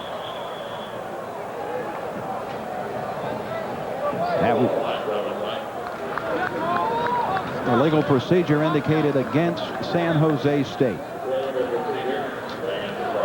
Little false start, of course, once again. First game of the season. Teams are prone to make a few more mistakes, but... well, a substitute is coming in. I don't know. Terry Shea said he would take any player out that caused a penalty tonight. He's got a stable of receivers, yes, and he's got plenty of them. Some good running backs. He did indicate he didn't know if he had enough linemen to take out should one of the linemen have a procedure or some type of penalty against him. The ball is now on the 19. It is first and 15. Martini to Canley. Flory's out there trying to chase him down, and Louisville strings it out and knocks him out of bounds for no gain. McFadden and Gainey are out there to force Canley out of bounds. Good force by Ricky McFadden coming from his strong safety position. Of course, McFadden's older brother played for Coach Snellenberger down in Miami in 1983. Well, Bino just came back into the game. Bino making 2 of those big plays in the first half when San Jose State was second, third, and fourth goal. Second down and 15. At the Louisville 19. Here's a pass to the end zone, incomplete. Intended for Barbosa. And overthrown. Omecio wished that he would have had that one back, as Mr. Martini says, why didn't you haul it in? Because he was open. The ball was placed right in the right spot. I guess it hit him in a bad spot, right in the hands, because it could have been 6 for the Spartans of San Jose State. And instead, it's going to be 3rd down and 15 from the Louisville 19. In the third quarter, 9 minutes and 41 seconds to go. Louisville led this game 7-0. 27 seconds in the first half. San Jose State scored and tied it. Here is Martini on 3rd down, 15, under pressure, and down he goes. The Louisville defense throwing their arms up into the air. Mel Mills, number 56, in there to help make that stay. And let's watch Ted Washington on this one. The big guy, the senior from Tampa, comes off. Good offensive charge. Right straight in, delivers a blow, spins out of the block, slides down the line of scrimmage to make the tackle on Martini. Good defensive play. And so it is a field goal attempt from the 27, so make it a 37-yard field goal attempt, and flags are thrown. Of course, the guys in blue are pointing at the guys in white. Oh, the guys in white are pointing at the guys in blue. But I tell you what, that guy in the white hat with the stripes, he's going to figure it all out. Well, this could be an important call, because with a field goal attempt of 37 yards and a kicker that had missed one earlier, De La Fleur, from just 18 yards out. Watching him in pregame, I did not feel he had a very strong leg. He's probably very accurate. He was a soccer player down in Peru, and I don't think he's got that strong a leg. So, yes, you're right, Dave. It could be a very important call. Watch the referee for a signal here.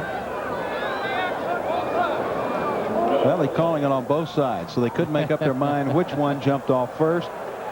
And now they'll come back from the same spot on 4th down from the 27, a 37-yard field goal by Raul De La Fleur, born in Lima, Peru. Here it is, right through it. It's good, and San Jose State, for the first time tonight, has taken the lead over Louisville. With 9 minutes exactly left in the third quarter, it is San Jose State 10 and the University of Louisville 7. Oh, 5 more minutes. It's our anniversary. Let's call in sick. Can't. Oh, 10 years deserves something. True. Haven't I made you coffee for 10 years? Haven't I had to drink it? Now, come on. Why? Show your friends this. Happy anniversary. Oh, it's beautiful. Okay, I'll show them tomorrow. Available at Goomer & Company, the biggest hit on Broadway.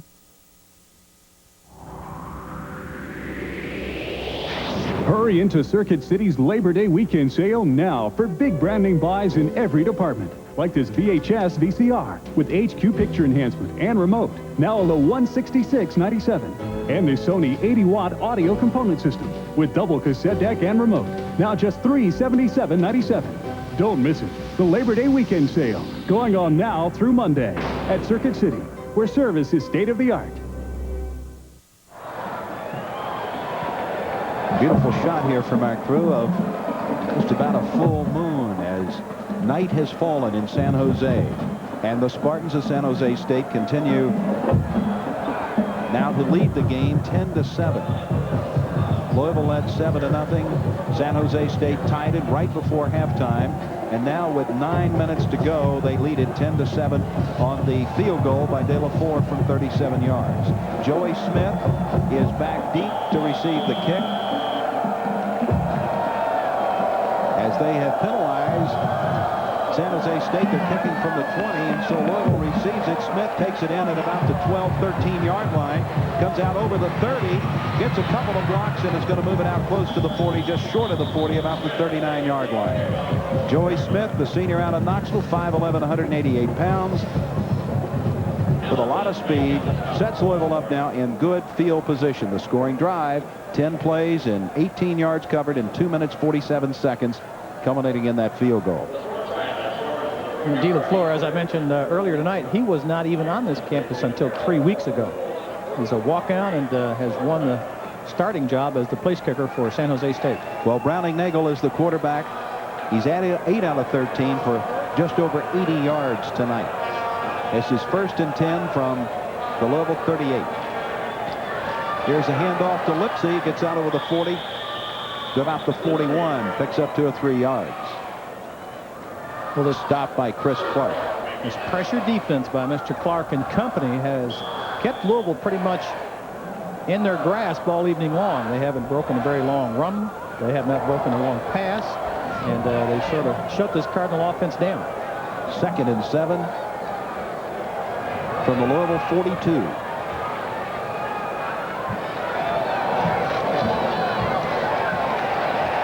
Now Nagel on the option doesn't get anything. Met by a host of Spartans.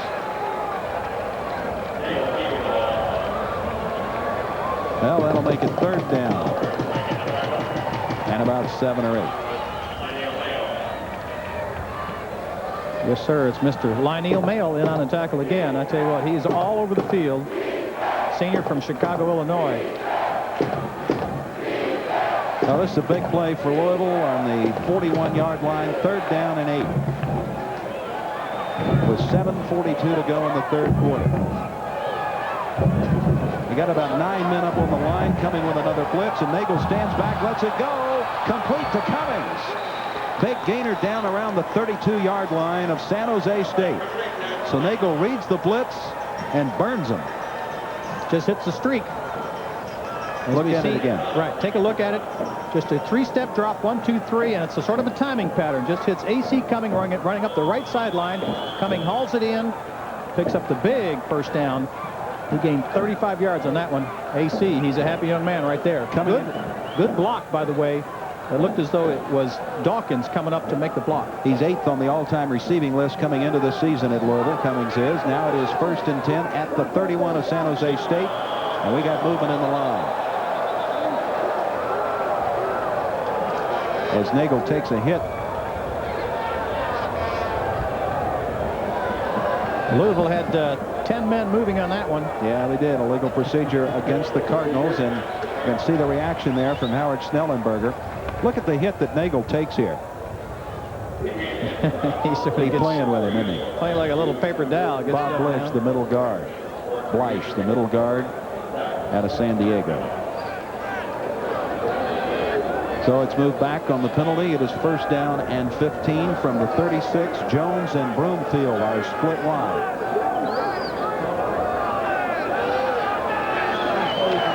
And here is the pitch. And this is Lipsy trying to make the turn, and he gets a couple of yards. And that is all.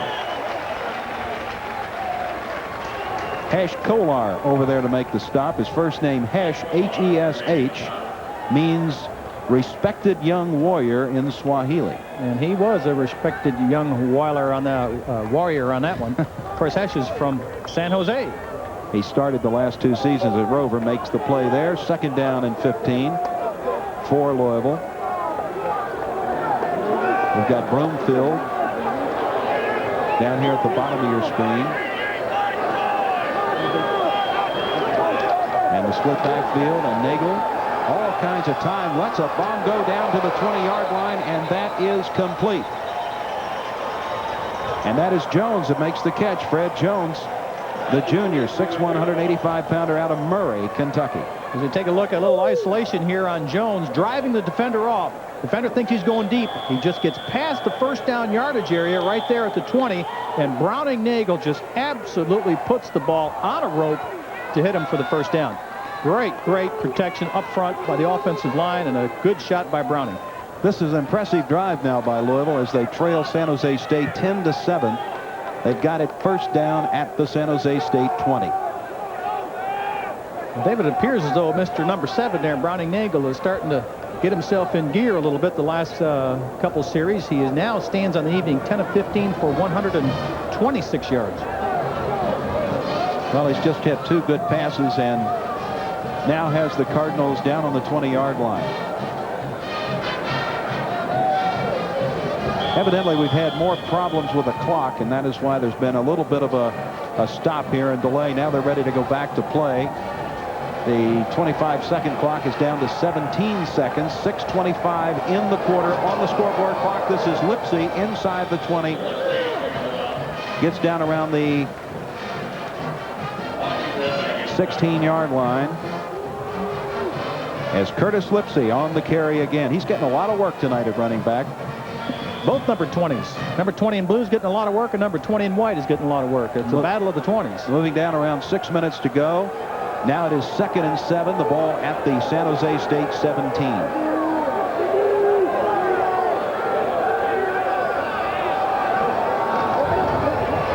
Here it is again to Lipsy, trying to get outside the left. Eludes one tackler, lunges his way inside the 15 to about the 13-yard line. He's got to get to about the 10-yard line to pick up a first down. And they're going to spot the ball about the 14-yard line. Now, this play is designed to go off tackle. If it's not there, it can be bounced outside. Look at the balance, the second, third, and fourth effort by Curtis Lipsy.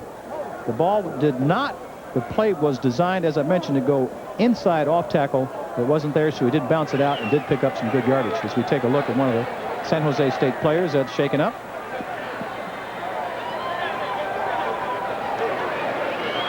Anthony Washington. That's who it appears to be, number 13, Anthony Washington, who is a sophomore, 5'10", 207-pounder from Pasadena.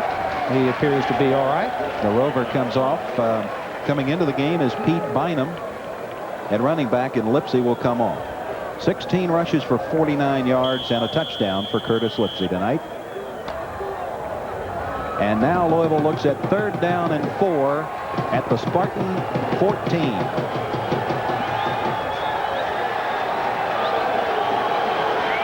San Jose State leading 10-7. 5:08 to go in the 3rd quarter. Here is the handoff and the carry down around the right side, down into the 5-yard line, Latrell Ware. And Latrell Ware picks up the first down. It'll be 1st and goal. Hesh Kolar knocking him out of bounds. Coming right in your living room right here. Latrell Ware puts the ball away, comes around, rumbling around that left end. Big collision there from Hesh Kolar. And I tell you what, Hesh gets up sort of shaking his helmet on that one because that was an awful big collision between Latrell Ware and Hesh Kolar. 1st and goal for Louisville at the San Jose State 3-yard line. Hall and Bynum are in the backfield. Here is the handoff for very little gain going up the middle.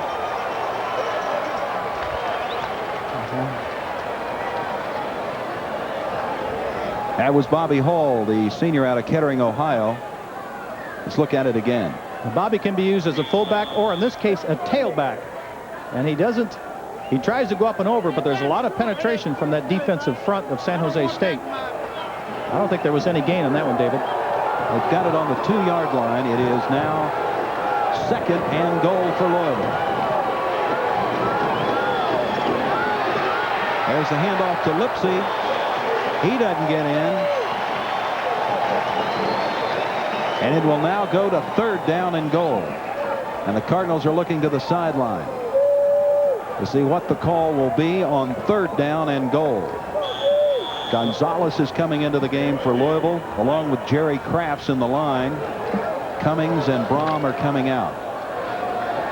Of course, when they bring big Jerry Crafts in, Jerry's 6'6", 319 pounds. They'll play that left side. They go with 2 tight ends to the left. 3rd down and goal for Louisville. Big play for the Cardinals. Here is Nagel. Throws it out of the end zone. Coming in there to put big pressure was the linebacker Mike Shalaba. And it will go now to 4th down and goal. And Wilmsmeyer comes onto the field to try a field goal. This will be his first attempt of the 90 season. Last year he hit 2 out of 3 field goals, including a 52-yarder against Virginia. Now this field goal would be to tie the game. There are 3 minutes and 38 seconds left in the 3rd quarter.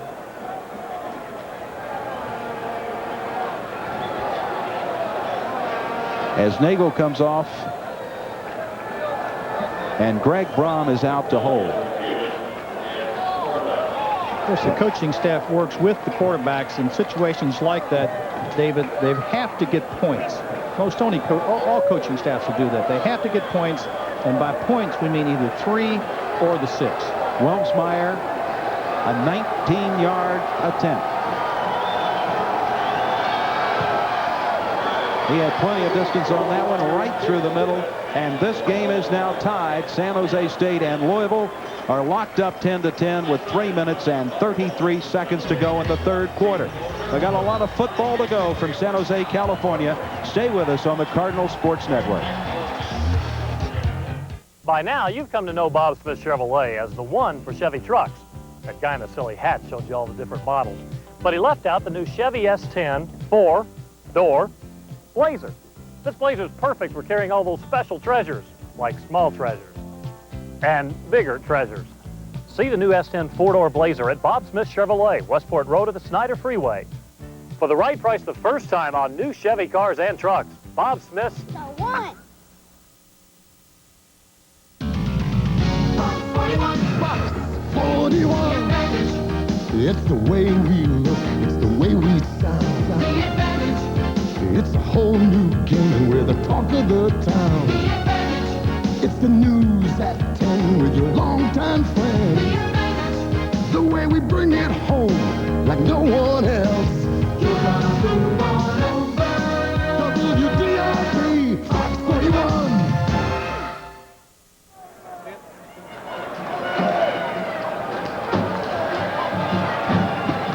Klaus Welsmeyer has just hit a 19-yard field goal and tied this game 10-10 in the third quarter.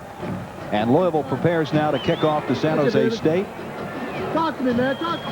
As they've got Sheldon Canley back deep, one of the top kick returners in the country, along with Eddie Thomas, number 26. That was Klaus's first field goal attempt of the year. Last year he attempted 3, hit 2 of them, along with 52, as you mentioned, against Virginia. But this is the first year that he is handling both the place kicking and also the punting. See the wind he's kicking against. You can see how the flags up above in the end zone are blowing in this wind. So here's Welsmeyer against the wind. Just kicked a field goal against one, and it is taken by Canley around the 10-yard line. It gets up to about maybe the 24 before he is down. Now let's go down the sidelines and get some comments from Alan Douglas. Alan? Quarterback Brownie Nagel did a tremendous job that last scoring drive of audibilizing. Every play with on the drive, with the exception of 2, was an audible. If Brownie can continue to do that and the offensive line can continue to play consistently, Louisville's going to do really well in the last half of this game. Well, that may be true, and if they can continue their drives and move the football against this San Jose State team in the later stages of the game. Here it is, 1st and 10. Canley is going to throw it. Passes down here, incomplete. That is a big gainer for San Jose State as Mr. Versatile, or Versatility, Canley hits 81, David Blakes, and he brings it all the way up to the Louisville 41-yard line. Well, he had a pass attempt last year, David. It didn't say in the stat book which game it was, but he has thrown a couple from his tailback position. Toss sweep right. He tucks it under like he's going to run a toss sweep. Pulls up.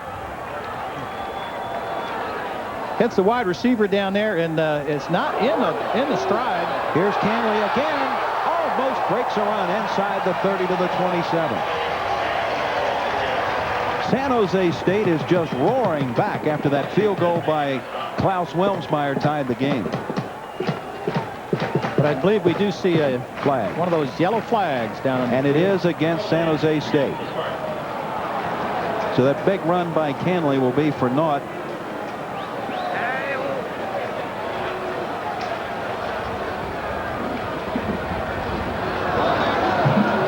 Holding against San Jose State. And that moves it back to the 42 of Louisville. Well, Louisville certainly has done a good job containing Sheldon Canley most of the day. And that has been obviously a factor in what the score is right now. Just over 3 minutes in the quarter, third quarter. And this is 1st down and 11. Run up the middle for a gain of 4 or 5. That is Hawthorne carrying the ball, and Pat Fitzgerald was there to make the stop for Louisville. Of course, Pat Fitzgerald was number 2 in tackles in the season of 1989. Had 107 tackles on the year. Schnellenberger pacing the sidelines here as we near the end of the third quarter, and it is a tie game. Martini at quarterback. 2nd and 6. And it's knocked down and batted away by Mike Flores. Big play by Flores. The senior out of Youngstown. The last time they ran that play, I thought he tipped it. And that time he did not. He not only didn't tip it, he bats it down. This is reject right here. Knocks it down, and had he been able to hang on to that, he possibly could have rumbled down for a score. Good play there, Mr. Flores. On the 37 of Louisville, it'll be 3rd down and 6 after that big play by Mike Flores. And Martini brings him up for this 3rd and 6. Big play. And he's being rushed by Flores, incomplete. So 2 big plays by Mike Flores from that right defensive tackle or end spot. Gangwar was the man that got his hand on it and tipped it away. But Flores put the pressure on Martini, and it'll bring up 4th down in a punting situation. As we take a look at Flores coming around, tackle Pat Hines and gets to Martini just about the time he let the ball go. So the punter, Eric Negre, averaged 37 yards a kick. Buchanan is deep for Louisville. Negre put one down inside the 5-yard line the last time he had one of these chances. This is a high one, and this is going to hit right around the goal line and bounce out of the end zone. And so a touchback, and Louisville will come out to the 20-yard line and try to get another offensive drive underway. So the drive is over for San Jose State. Louisville will take over. 2:05 to go in the 3rd quarter. We are tied. In a small town in Kentucky, he was perfecting his original recipe chicken at an age when others were retiring. And what began on a small town stovetop soon appeared on tables nationwide.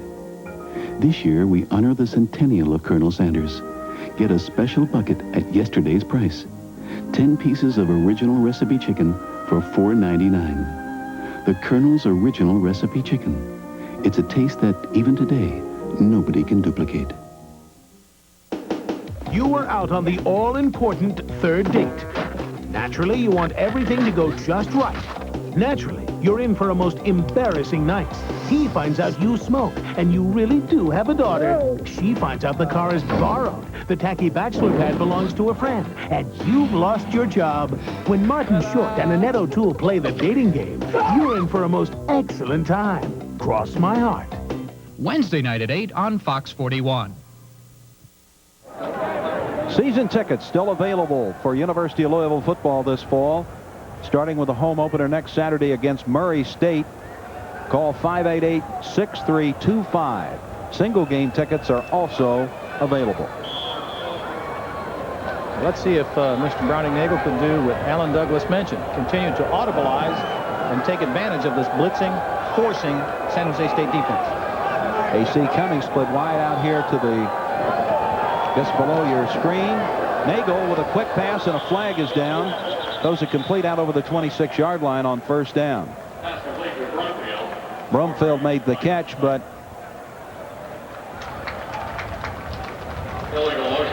legal motion against the Cardinals is the signal from the referee. It appeared as though Joey Smith was reacting to the audible, moving up into position to become a blocker on that quick butt hook pass. There you go. Take a look at it. But he can't be moving toward the line of scrimmage at the snap, and he was. Correct call is made, and the penalty, 1st down and 15 from the Louisville 15-yard line. Ware and Lipsy are in the backfield. Nagel is at quarterback. His pass to Cummings is dropped, and you won't see that very often. Up around the 28-yard line. Boy, I tell you, he rifled that ball in there with a lot of authority. He certainly did put it on a rope, and AC wishes he could have this one back. Take a look. It's a quick slant, and he throws this one on a rope. It's right there. Watch AC. He's looking downfield. See him look downfield right there? He said, I shouldn't have done it. I should have looked it in, put the ball away, and then looked downfield to pick up more yardage. He had a lot of open field ahead of him. He saw that. So 2nd down and 15. A minute 45 as we near the end of the 3rd quarter. Here's Nagel. Complete up over the 20-yard line. Tony Seamak makes the catch, the tight end. But it is still going to be a long way to go here on third down. It'll be 3rd and 8 from the Louisville 22 as Schnellenberger looks on. To figure a way to get this offense on track. Get the offense going. Browning was looking downfield to throw the ball for a bigger gain. Wasn't open, so he threw it in the flat to Seamak. Ken McKay out here, Jones and Broomfield. And here is Nagel. He fumbles the ball, and San Jose State gets it. So a fumble by Nagel, and San Jose State will have the ball at the Louisville 20-yard line with 58 seconds left in the third quarter. Well, you can't fault Browning Nagel for trying to scramble to try to make the big play. He got forced up into the pocket, started to break out to the right, as you can see, and just doesn't put the ball away. He's got it swinging around and just gets the ball knocked away from him. All right, Martini has him up to the line, 1st and 10 from the Louisville 20-yard line. 58 seconds on the clock in the third quarter, and Martini will throw, goes for the end zone, incomplete and intercepted. Louisville comes up with a big interception. Buchanan makes the grab in the end zone. So we continue to have a lot of turnovers. Louisville fumbles it away, and on first down, San Jose State throws an interception in the end zone. Martini trying to get 6, gets nothing.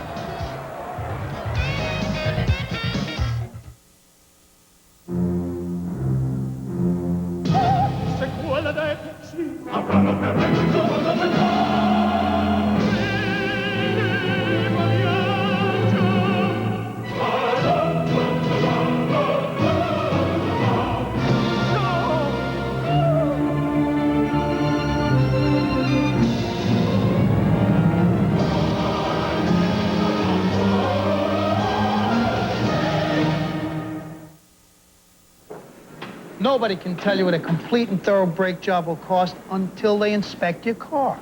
Nobody. Midas gives you a full inspection up front. And for $69 per axle, we'll install organic shoes or pads. $79 for semi-metallic.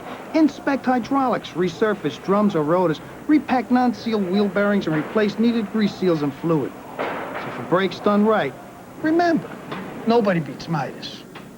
Nobody. 53 seconds left in the third quarter. Louisville and San Jose State tied 10-10. Here is that last pass from Martini.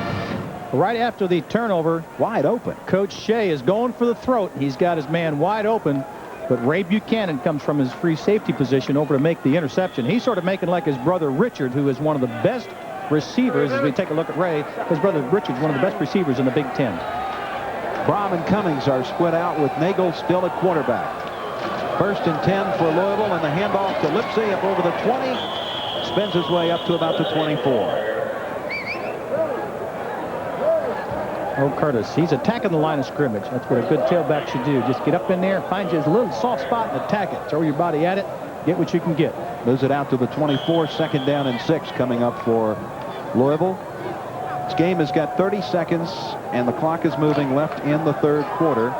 Bobby Hall and Lipsey are in the backfield. And here is the pitch to Hall.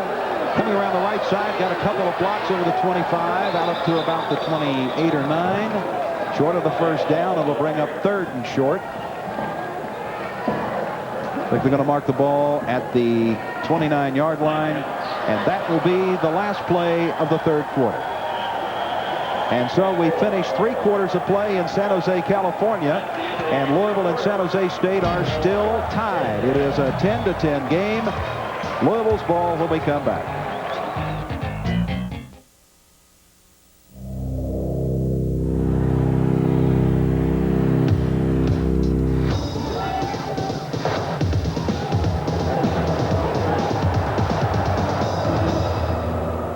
Like I've always said, the only variable is time.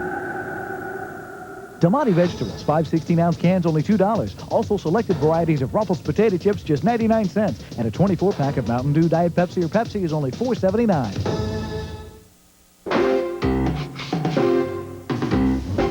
This is Mako's Ambassador Paint Service. We professionally prepare your car.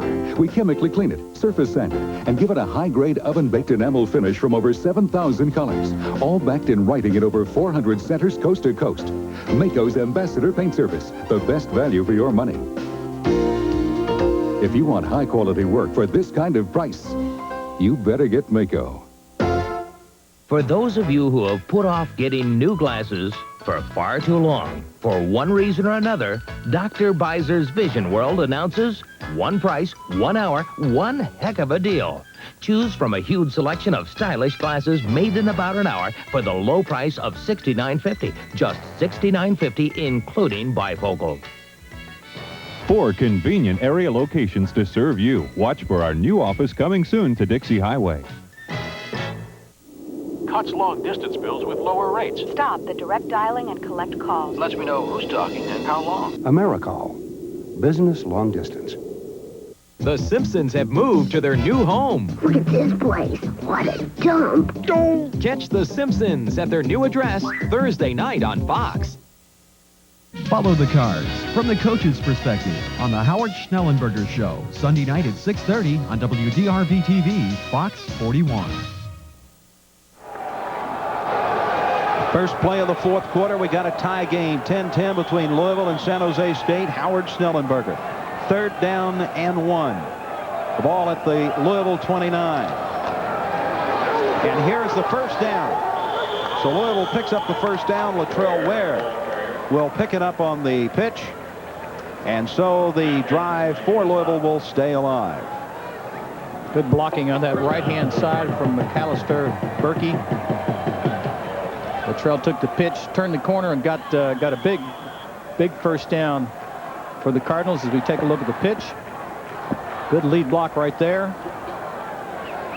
The senior out of Ferguson, Missouri, 6 feet, 208 pounds. So now it is first down and 10 for Louisville on the 34. Ware and Bynum are in the backfield. And here is the pitch to Ware, now to the left side.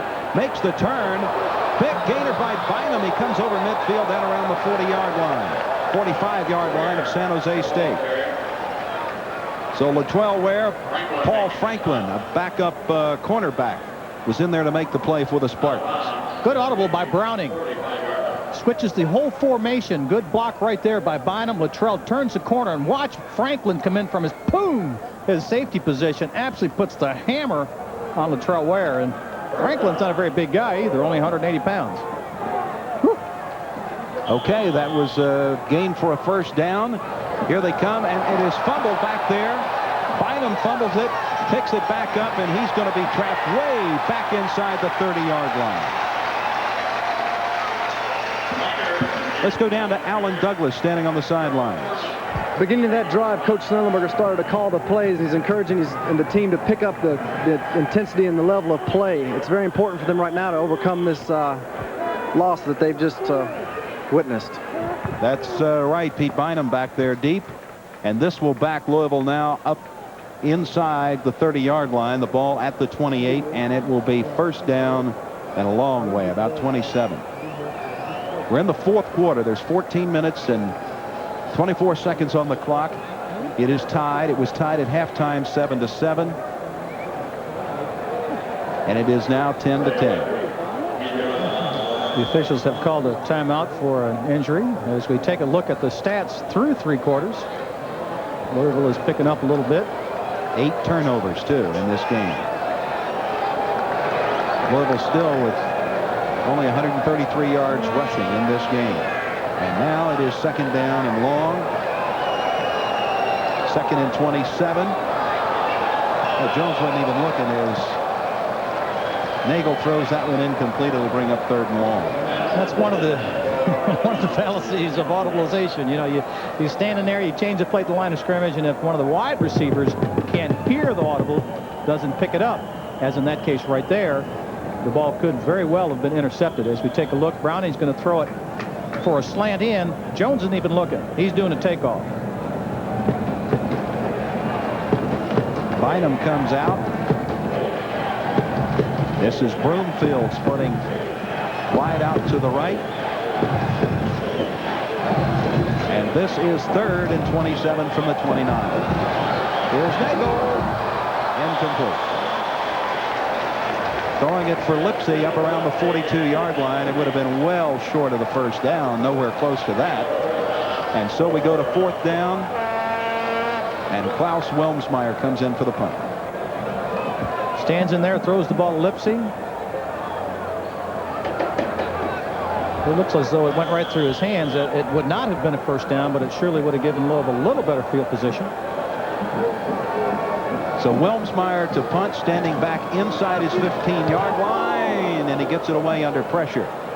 Good punt. Drives Thomas back inside his 25. Run out of bounds inside the 30-yard line, so San Jose State will take over there with 13 minutes and 42 seconds to go in the ball game.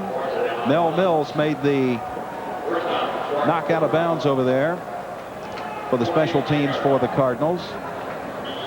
Wilmsmeyer has not gotten very good hang time all evening, David. I've got him on a 3.3 second hang time.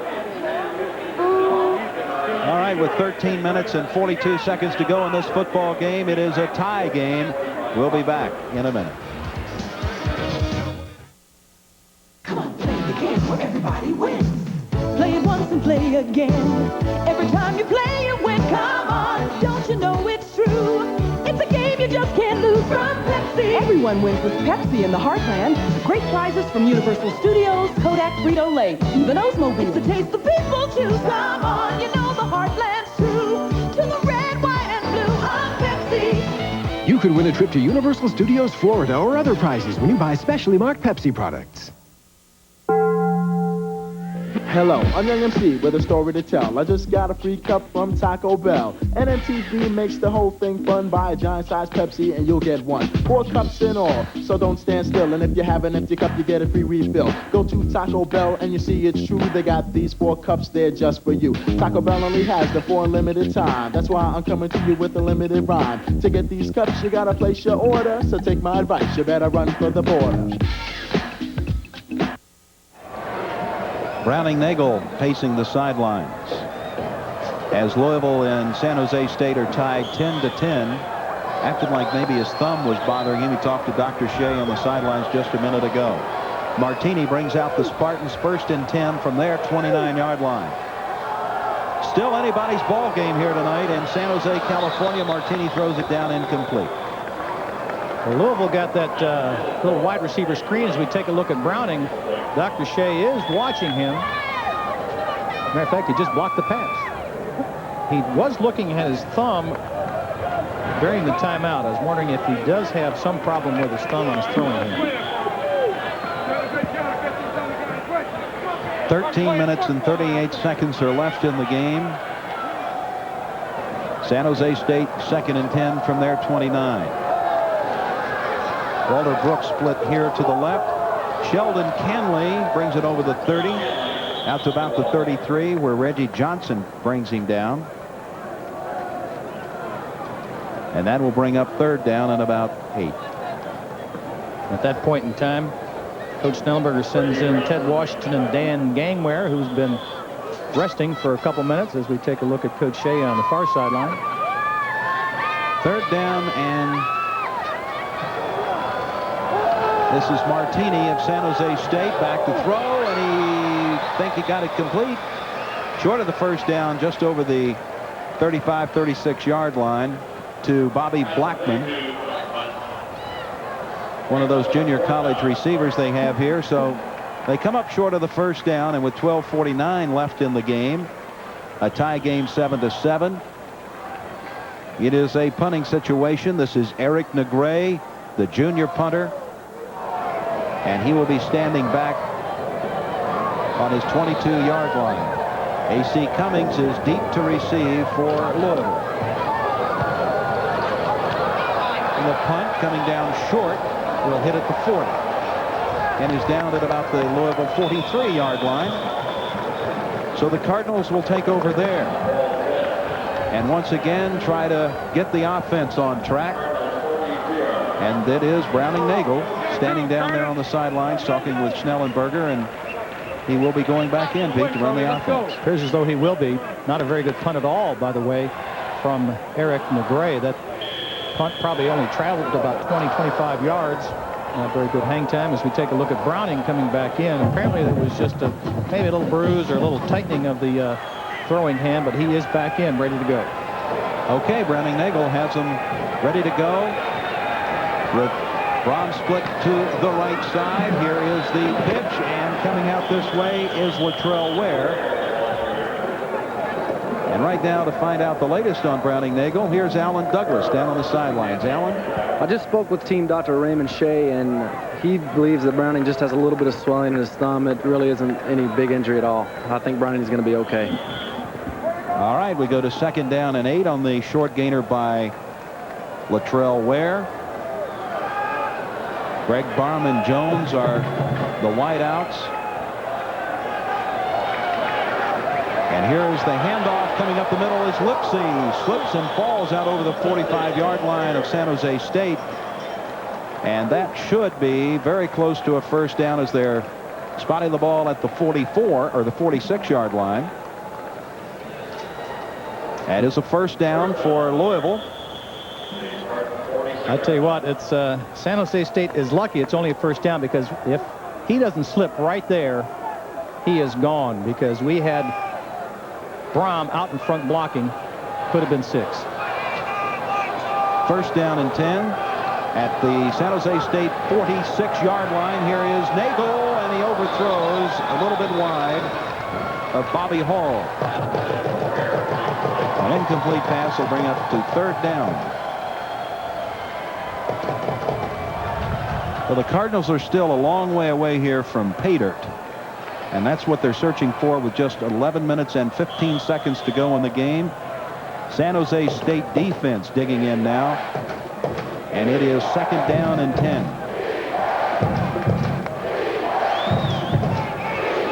A.C. Cummings is the wide receiver at the top of your screen.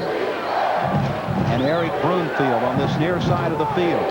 And here is Nagel going for Cummings. Broken up and almost intercepted by Thomas. Eddie Thomas breaks it up. You know, Thomas was a high school teammate of Curtis Lipsy. They played together on the same high school team in Chicago. Now Browning audibilizes on this one and hits that same pass pattern. Audibilizes the same pass pattern that they threw to AC earlier in the evening for a big gain. That one was slightly underthrown. I'm wondering if the swelling in the thumb is affecting Browning on his passing. Well, it's 3rd down and 10. Cummings is at the top of your screen, and Broomfield is down here at the bottom. Here is Nagel. He's under pressure. He's going to get sacked.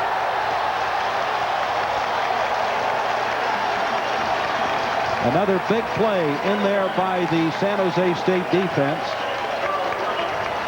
Number 49, Charles Burnham, a reserve linebacker, leading the way, and it'll bring up 4th down. Browning's running for his life again, but he just doesn't quite have that speed to get up and out of there. Mike Powers is down in the bottom of that pile, too, the big defensive tackle for San Jose State. Here's Wilmsmeyer's punt. This is a beautiful punt, going to drive Thomas way back. It's out of the end zone. And so San Jose State will come up with the ball at their own 20. 10 minutes and 27 seconds left in the football game. Louisville and San Jose State are tied 10-10. This is Mako's Ambassador Paint Service. We professionally prepare your car. We chemically clean it, surface sand it, and give it a high-grade oven-baked enamel finish from over 7,000 colors, all backed in writing in over 400 centers coast to coast. Mako's Ambassador Paint Service, the best value for your money. If you want high-quality work for this kind of price, you better get Mako. This fall, something alien will be invading your household. We suggest you hide the kitty, hold all calls, Put a padlock on the refrigerator. Stash your jelly beans and then stay tuned for a message from beyond the stars. Surround yourself with snacks and stare at the TV. This is no ordinary intruder. It's Alf. Don't miss the fun. 6 nights a week starting September 24th on Fox 41. Well, this thing's winding down. It could be a thriller as we ended up with 10:27 to go, and it's tied 10-10. San Jose State at their 21st down and 10.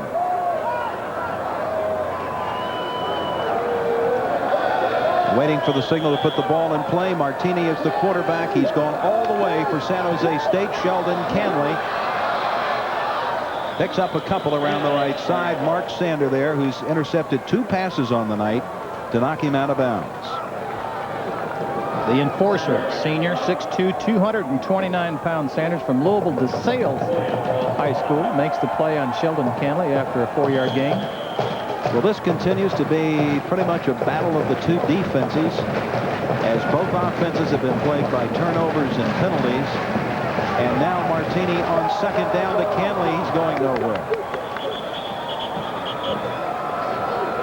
Getting up in there is Pat Fitzgerald, number 47, out of Springfield, Illinois, 6'4", 222-pound senior for Louisville.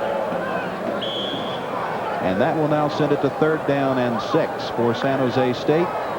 We're just now moving inside 10 minutes in the football game.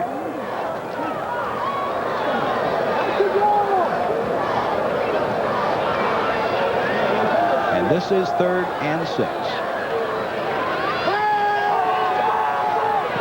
And Martini has Canley over the middle. He's not going to get the first down. Stopped short of that at about the 28-yard line by Mark Sander.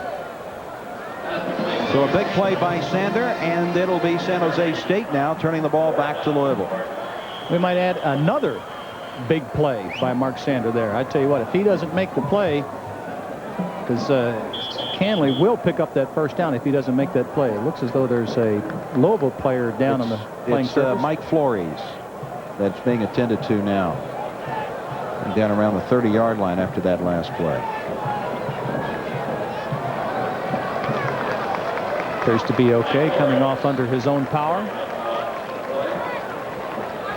The freshman defensive back, Kevin Gaines, is in the game now on this punting situation. The deep man is Cummings, A.C. Cummings.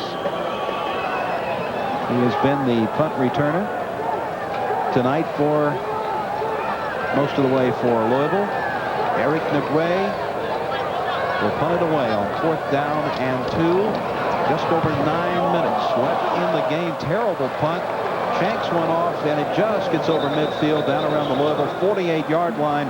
Another good break for the Louisville offense. They will have good field position with just under 9 minutes left to go in the first half, or rather in the ball game. Let's recap the scoring. Louisville got on the board first when Lipsy scored from a yard out, and they led 7-0. Second quarter, San Jose State tied it when Martini, on a long run, tied the game going into halftime. In the third quarter, De La Flor, a 37-yard field goal for the Spartans, and they led 10-7. And then Wilmsmeyer connects from 19 yards, and it's a tie game. And this is a handoff. Louisville on 1st down and 10. Dawkins brings it out over midfield. Good gainer by Dawkins, about 5 or 6 yards. He moves it out just shy of the San Jose State 45-yard line.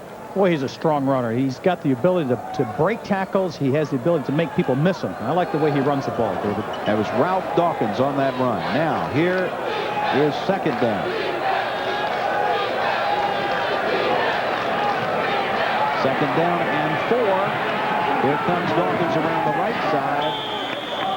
Knocked out of bounds for a 1st down up around the 40-yard line.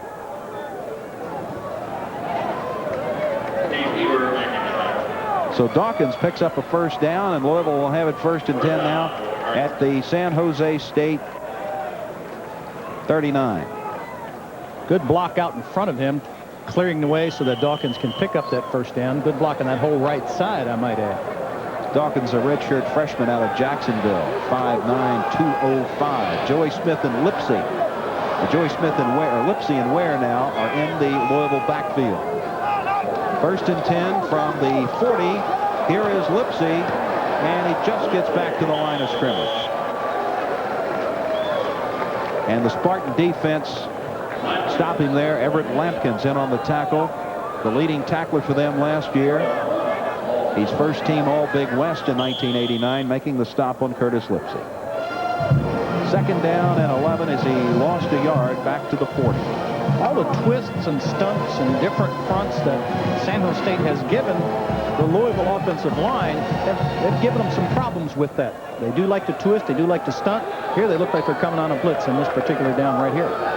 This is second down and 11 from the San Jose State 40. And this is where around the left side for a 5 or 6 out over the 35 inside the 34. As Freddie Smith came over from the right corner to make the stop for San Jose State. The clock becomes more and more of a factor in this game. 7 minutes and 18 seconds to go in the game. Good downfield block right there by Broomfield. So it's very important. Any big run that you see is usually instituted by a downfield block by either an offside lineman or a receiver. Third down. And here comes Latrell Ware, and he's got nowhere to go. He's stopped back on the 32. And now you come to decision time. It'll be fourth down with 6 minutes and 48 seconds in the game. And the official is calling a timeout. We have an injured player on the field from San Jose State, as Browning Nagel is now over on the Louisville sideline to confer. As we were watching practice on Friday, we did notice that Mr. Wilmsmeyer booted a 60-yarder. Of course, if they do attempt to go for a field goal here, it will not be near 60. It looks as though it'll be in the 46 to 47-yard range. Well, they've got Wilmsmeyer out on the field. They're going to put the tee down at about the 38-yard line. So we're looking at a 48-yard field goal attempt from the right side hash mark by Wilmsmeyer. And the wind, as we have referred to it all night, blowing in, will be at his back. So the wind is in his favor. And you go back to the pregame in the locker room when Howard Schnellenberger was saying he wanted to defer to start the game. He wanted the wind at his back in the fourth quarter, and that's what he's got. He's got Wilmsmeyer now with a wind at his back and a field goal attempt of about 48 yards here that could break up a tie game with 6:45 to go. Of course, when you have a strong defense like Louisville does and you win the toss, you can defer and give the other guy the ball so that you have it.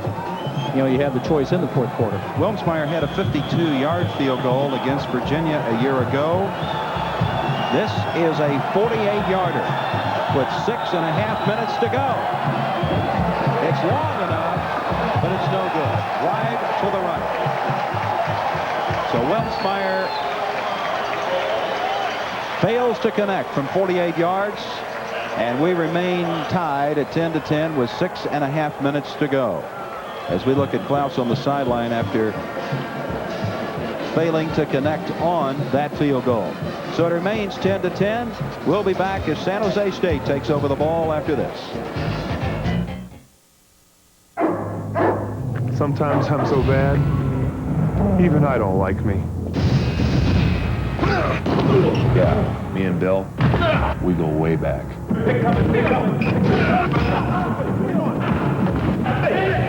Here you're so bad. What'd I do? What do you want? Guy didn't call the pick. He's a con man. No, that's cons.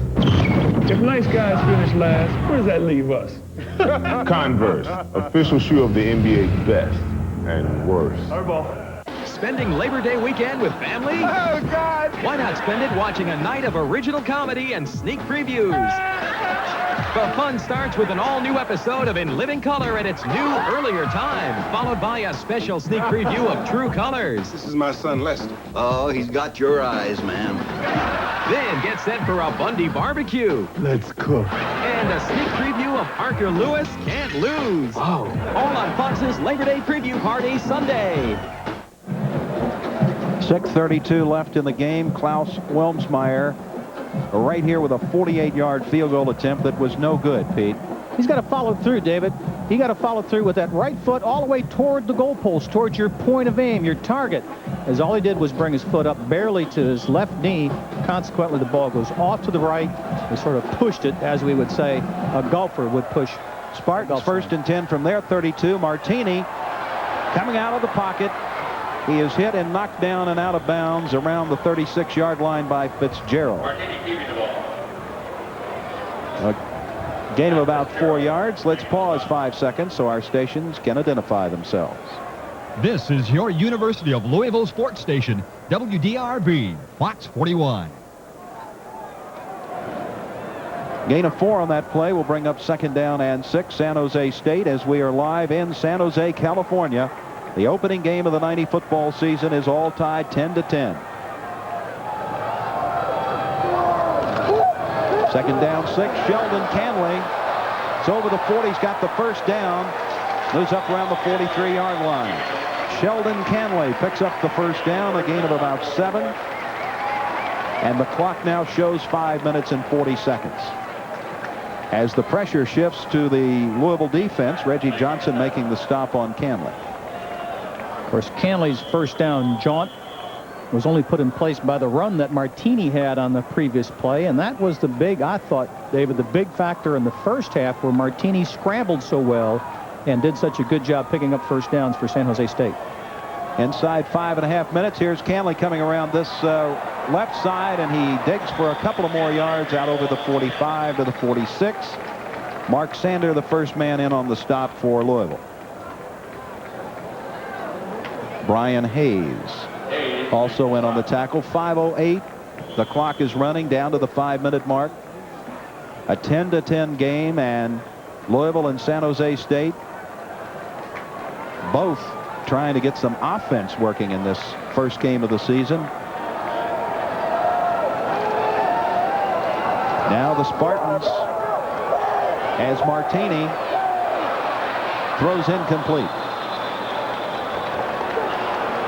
So that'll stop the clock with 4:42 to go. And that'll bring 3rd down. Excellent coverage by the Louisville defense. Good pressure by Dan Gangware on Martini, and the coverage back there, David, was good, where he didn't have anywhere to throw. So he just opted to throw the ball into the dirt, throw it away, avoid the sack. So Schnellenberger and the Cardinals are looking at 3rd down and 8. As Martini has 3 receivers out to the right side. He's hit as he throws the ball, and the whistle sounding an incomplete pass. So it goes to 4th down, and Louisville will get the ball back with over 4 minutes to go in the game. 4 minutes and 38 seconds at this point.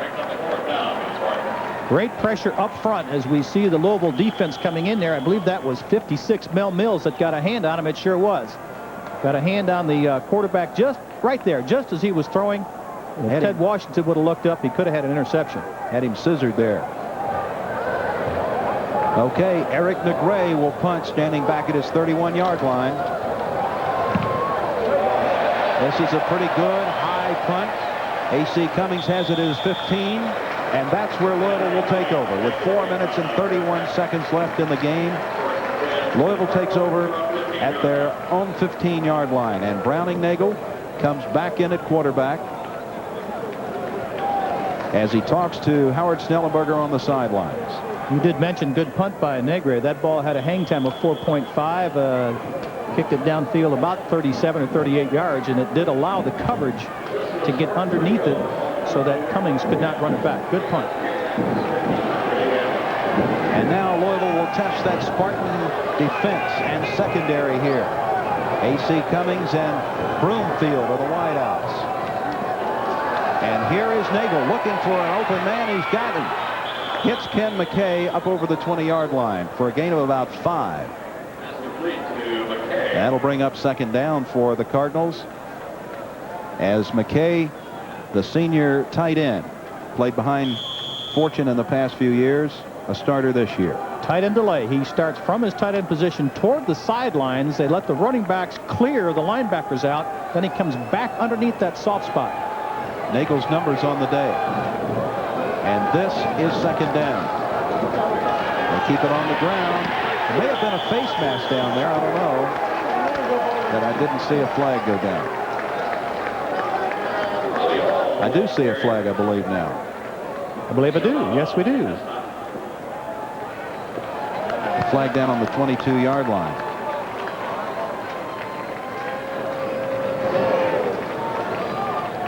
Yeah. Dawkins does not go down that fast because he is a strong runner. Now, when you do grab a guy by the face mask, you can bring him down real good. Watch this. I don't know. I don't know if that was a face mask. Yeah. Unless he got him, David, by the back opening of the helmet. I was going to say, pulled him by the helmet, I believe. So that'll make it first down and 10 from the Cardinal 27-yard line. 3 minutes and 37 seconds in the game. We're tied at 10. Big hit right there by Schlaba, the returning starting linebacker that makes the hit there. And so Louisville now will come up on a long third down. Or second down. All these linebackers, Schlaba included, all about 5'11" and 5'10", 6 foot. They all look like Nick Bonicatis out there. Here comes Schlaba right up there. Boom. Comes up, makes the play, makes a tackle right there. Dawkins goes down, and so it is second down and 11. 2 minutes and 58 seconds in the game, and that is another sack. Steve Heber, number 48, comes in from the linebacker spot. Heber plays behind Lampkins at linebacker, and he makes the big play for the defense as Nagel will go off the field. Yeah, we have a missed blocking assignment down in the trenches where Heber comes totally free. He plays that inside linebacker. He just dropped down as a down lineman, came free on the blitz. 2 minutes and 22 seconds are left. This is third down and 20 for Louisville. Backed up at their own 17-yard line. And here goes Nagel. He's looking deep. He's coming down here for Broomfield and overthrows it. And so with just over 2 minutes to go in the game, 2 minutes and 5 seconds, Louisville will have to punt it away.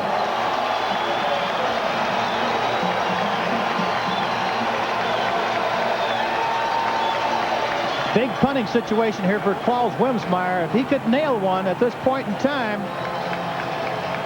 and pin San Jose back, that'd be a big punt for the Cardinals. Wimsmeyer standing back on his 2-yard line. He gets a good one out. It's going to come up over midfield. It is taken by Thomas at his 45. And Thomas is knocked down over midfield around the Louisville 46-yard line. So that'll still is very good field position for San Jose State with 1:54 to go. It may all come down to the toe of De La Flor, who's already missed one and made one in this game tonight. Well, kicking game, that always is the deciding factor in a close ball game. The hang time on that one was only 3.2 seconds, which did allow the return man to get the ball back into Louisville territory. Here it is on 1st and 10. Canley, he's got some running room, and he's got a first down around the Louisville 35-yard line.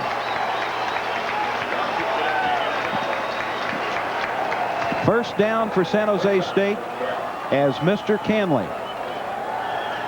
goes by one of the nicknames they have for him is Cool Daddy, and he was very cool on that run. He's picking up those key chunks of yards when they need him the most. Cool Daddy was dancing on that one, wasn't he? And it's a first down. 1:35 are left in this game at the Louisville 35, and we got flags. I believe number 67, Pat Hines, the left offensive tackle, the Iron Man of the 1989 San Jose State team. Legal procedure against San Jose State moves it back to the 40.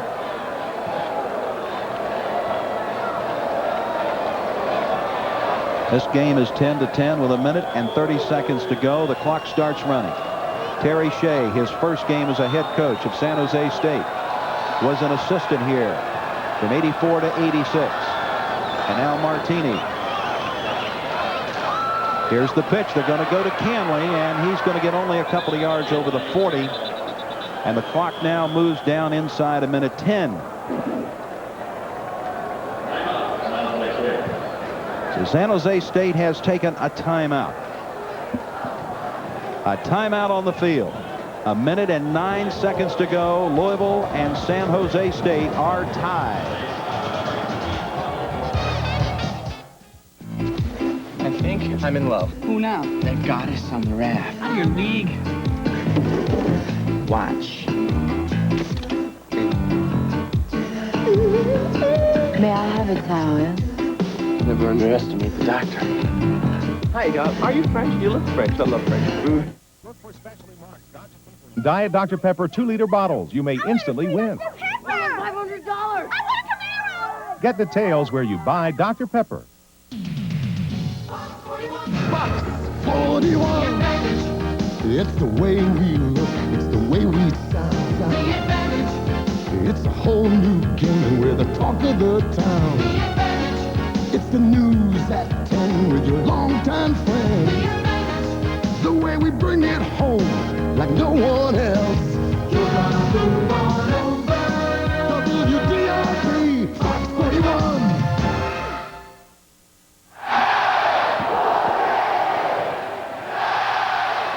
Well, there's the situation. Louisville and San Jose State are tied. There's a minute 9 to go. San Jose State has the ball. Second down and 13 at the 38 of Louisville. Canley, boom, he's hit. Bino is down there. And Flores to make the stop inside the 35, about the 34-yard line. So that now will bring up a third down situation for San Jose State. Raul coming out of his strong side safety position. As we take a look at Canley sweeping the left side. Here comes Raul 6. Boom! Puts the hat right on the ball. I tell you what, does an awful good job of hanging on to that football by Sheldon Canley. The clock in the lower right part of your screen, 34 seconds and counting. This is third down and 9. Big play. Martini lofts it over the middle, complete to Canley. Canley down to about the 12, 15-yard line. 16-yard line. He is brought down. Well, Ralph Martini makes another big play for San Jose State. And this one could be costly for Louisville. As San Jose State takes a timeout, they stop the clock with 22 seconds to go. Louisville comes on a blitz here, David. They go man-to-man against all the receivers. You see the little touch passes? All he did was flip it right across the line of scrimmage right there. As we take a look where Canley just slides right out. That's not a tough one to complete. Not a tough one at all to complete. Reggie Johnson, right, was probably had man-to-man on Canley coming out and did slip. And Canley obviously does pick up a first down. The ball is set sort of perfectly right in the middle of the field at about the 16.5-yard line. And 22 seconds are all that remain in the game that is tied 10-10. Mark Sander and Pat Fitzgerald come onto the field. Sander will call the defensive signal. Louisville with 3 timeouts left. San Jose State 1 to go. And there are 22 seconds to go in the game. And Howard Schnellenberger, who saw so many games last season go down to the last play. Certainly, this is not the kind of situation that you want to find yourself in. With just 22 seconds to go, it's all tied. But nobody really knows just how good this field goal kicker is for San Jose State. As Canley picks up nothing, maybe a yard. And the clock now comes down inside 15 seconds. It is still running at 11 seconds. San Jose State has 1 timeout left, and they take it. 10 seconds to go. I believe Louisville took that timeout. Louisville did, you're right. David, they did want to stop the clock, because you never know. I mean, this thing could be blocked. He could miss it. And if there's no time left, Louisville won't have a shot at getting down to take a look, take a shot at the field goal themselves as we take a look at Raul de la Fleur. He's a junior and out of a junior college, 5'8", 190 pound. And even the people at San Jose State, if you ask them, what about your kicker? They said, we don't know. He just got to campus a few weeks ago. And So the first game that he plays in, he's put in a very, very stressful situation. A lot of pressure on somebody who's just playing in his first major college football game. You know what the heck? I decided to go to San Jose, man. I didn't want to come over here and get put in this situation where I've got to win the ball game. I just want to have a little fun. Yeah, go out for the team. Well, Terry Shea's made his decision on what play he will go with here on second down. It'll be 2nd and 9. The ball is on the Louisville 15-yard line with 10 seconds to go.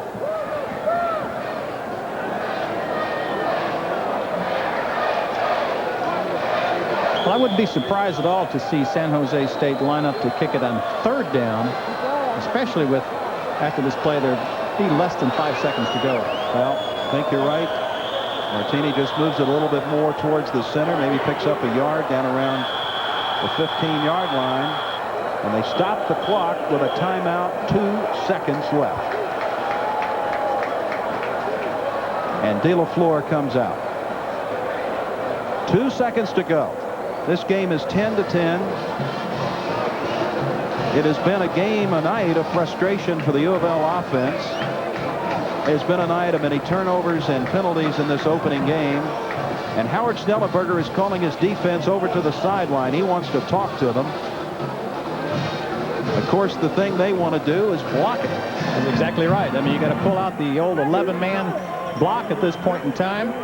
Of course, after a field goal attempt is blocked, it can be advanced. Well, you never know. You never know. A lot of kids are down to that, and wilder things have happened in this game. Certainly have. 2 seconds to go, and they're also going to let this De La Fleur kid think about it a little bit. He's standing out there all by himself. The rest of the kicking team from San Jose State have gone over and huddled up. He stands by himself and will be kicking it into the wind. If from this distance that will have that much effect. The line of scrimmage is the 15, just inside the 15-yard line. Ball be snapped back 7 yards, placed at the 22. Of course, you have to add the additional 10 yards in the end zone as we take a look at Coach Schnellenberger putting the ice on him again. Another timeout. Uses up, I think that's his last timeout, and that'll just give Raul that much more time to think about it. So the psychology and the strategy continues here as Louisville has its back against the wall in a tie game, 10-10 with 2 seconds to go on the clock. Next week we'll be on the air at 11 p.m. Eastern Time on the Cardinal Sports Network as the Cardinals open up at Cardinal Stadium in the home opener against Murray State. Then on the 15th of September, the second home game of the year, it'll be the Kansas Jayhawks coming into Cardinal Stadium. Then back-to-back road games at West Virginia on the 22nd and at Southern Mississippi. And we'll be on the air live that night at 8 o'clock on September the 29th. And so Raul De La Fleur has had several minutes here to contemplate this field goal attempt. The old ice trick. Well, let's see if it worked. Well, it's going to be about a 32-yard field goal attempt. And Louisville will come out. Here it is. It's blocked. Louisville blocks the field goal attempt, and they come up with the ball, but time has expired. And they have escaped.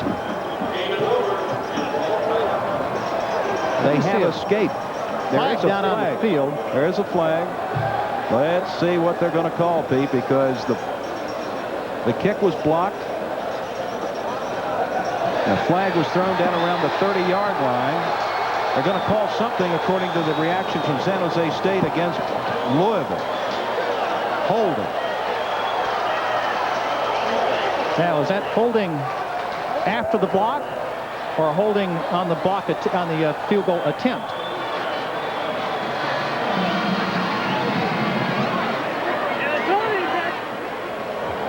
Because if it was holding after the ball was blocked, in other words, trying to keep one of the San Jose State players from recovering the fumble, it will be placed where the ball was eventually recovered, and it'll be a much, much longer field goal attempt. But if it was holding during the kick itself, the ball will go back with the penalty and be a very short attempt. As the officials huddle, there is no time left on the clock. Now they're moving back downfield around the original line of scrimmage, which was at the 15-yard line. I've seen no signal to indicate what they're going to do here. The only signal that they have given us is a holding signal. And of course, I'm sure Coach Schnellenberger wants to talk to this young man. Referee Tony Correnti.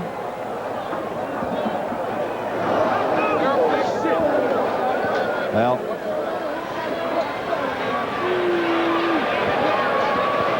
as he discusses it with Schnellenberger, the football is still out at the 15-yard line, the original line of scrimmage.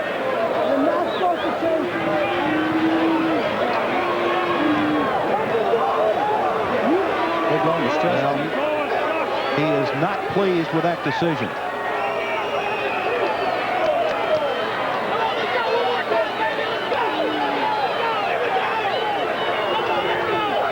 Well, if they could block this one, Dave, only block it up in the air, and then pick it off. Now they're moving it down.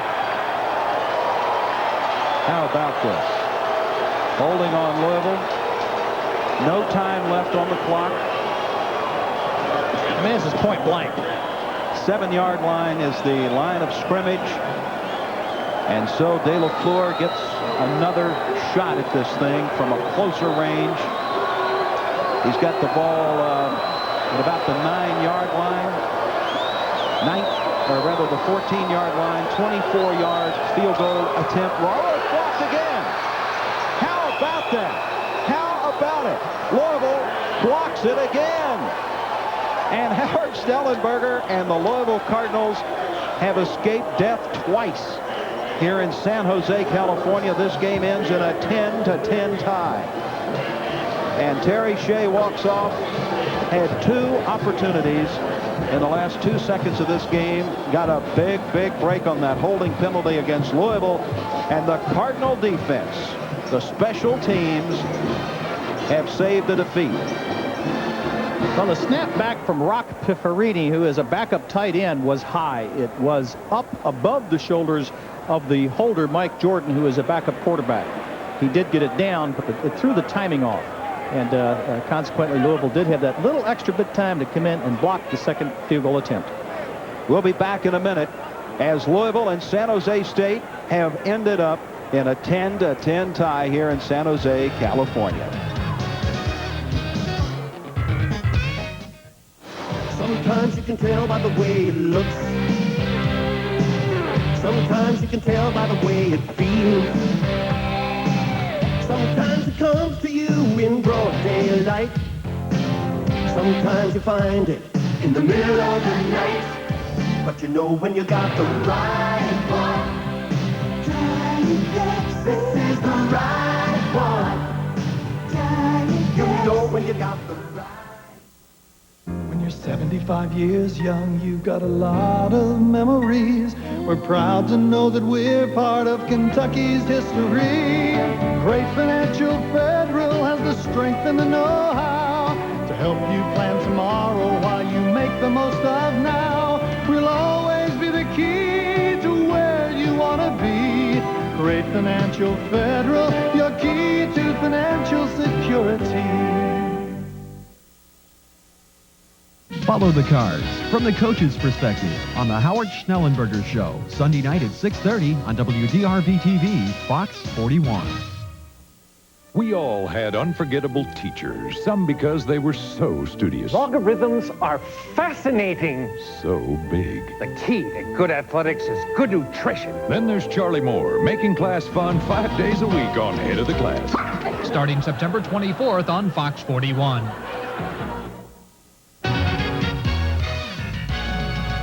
1990 U of L Cardinal football is brought to you in part by Pepsi-Cola General Bottlers of Louisville, makers of Pepsi, Diet Pepsi, Mountain Dew, caffeine-free Pepsi, Slice, 7-Up, and Dr. Pepper products.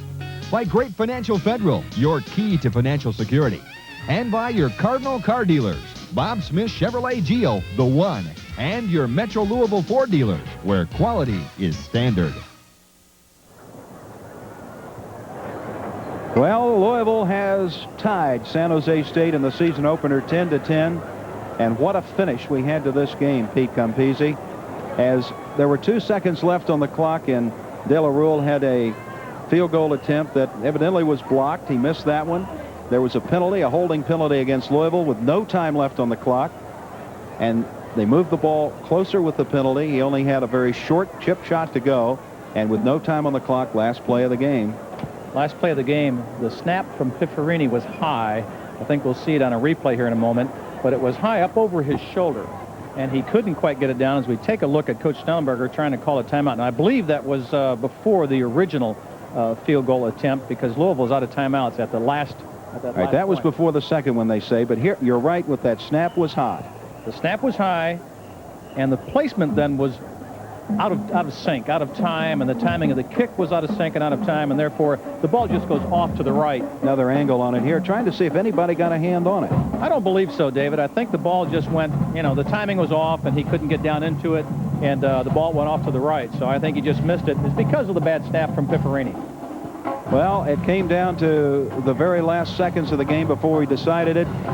It was tied at 7-7 at halftime, and then it went through most of the second half, tied up 10-10. Neither team really could get their offense motoring in this opener. Yeah, a lot of mistakes on both sides of the ball. Both teams, being the first game, made an inordinate amount of mistakes. But I tell you what, San Jose State, with all the junior college players that they recruited, with the new coach coming in at the end of spring football practice, I think you got to take your hats off to San Jose State and congratulate them for the tie. It's got to be somewhat of a moral victory for Coach Shea and his staff. Well, I'm sure that it may be, and yet it was kind of demoralizing to have 2 short field goal tries like that inside the last few seconds of a game and end up not being able to win it. Yeah, because when you're sitting there right there at point blank, you got to think it's a chip shot. It's an automatic, but obviously it was not, and the game does end at 10-10. So we go back to Louisville with a tie. Okay, well, this game ends up in a tie. The opening game of the 90 season in San Jose, California. The Louisville Cardinals 10, the San Jose State Spartans 10. And so a tie game in the opener. Next week, the Cardinals open at home against Murray State. We'll see you then, and after that, we'll have coverage of the Kansas game, and then on the road at West Virginia and live from Southern Mississippi on September the 29th. All coming your way here on the Cardinal Sports Network. The executive producer of tonight's game has been Roy Henlon and Gary Bockhorst. The producer has been Chris DeMayo. And our director, Lou Ranoni. And on behalf of Pete Campisi and Alan Douglas, so long, everybody, from San Jose.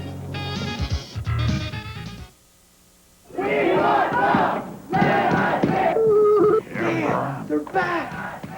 Here we go again.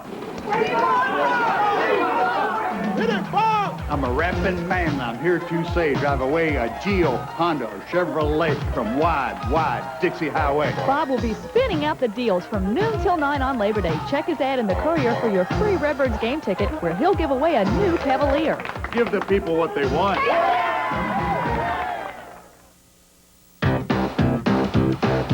Push it, click it, press it, flick it, tune it in, turn it on. This is what you watch it on. Any way you work it, integrate your circuit at the city.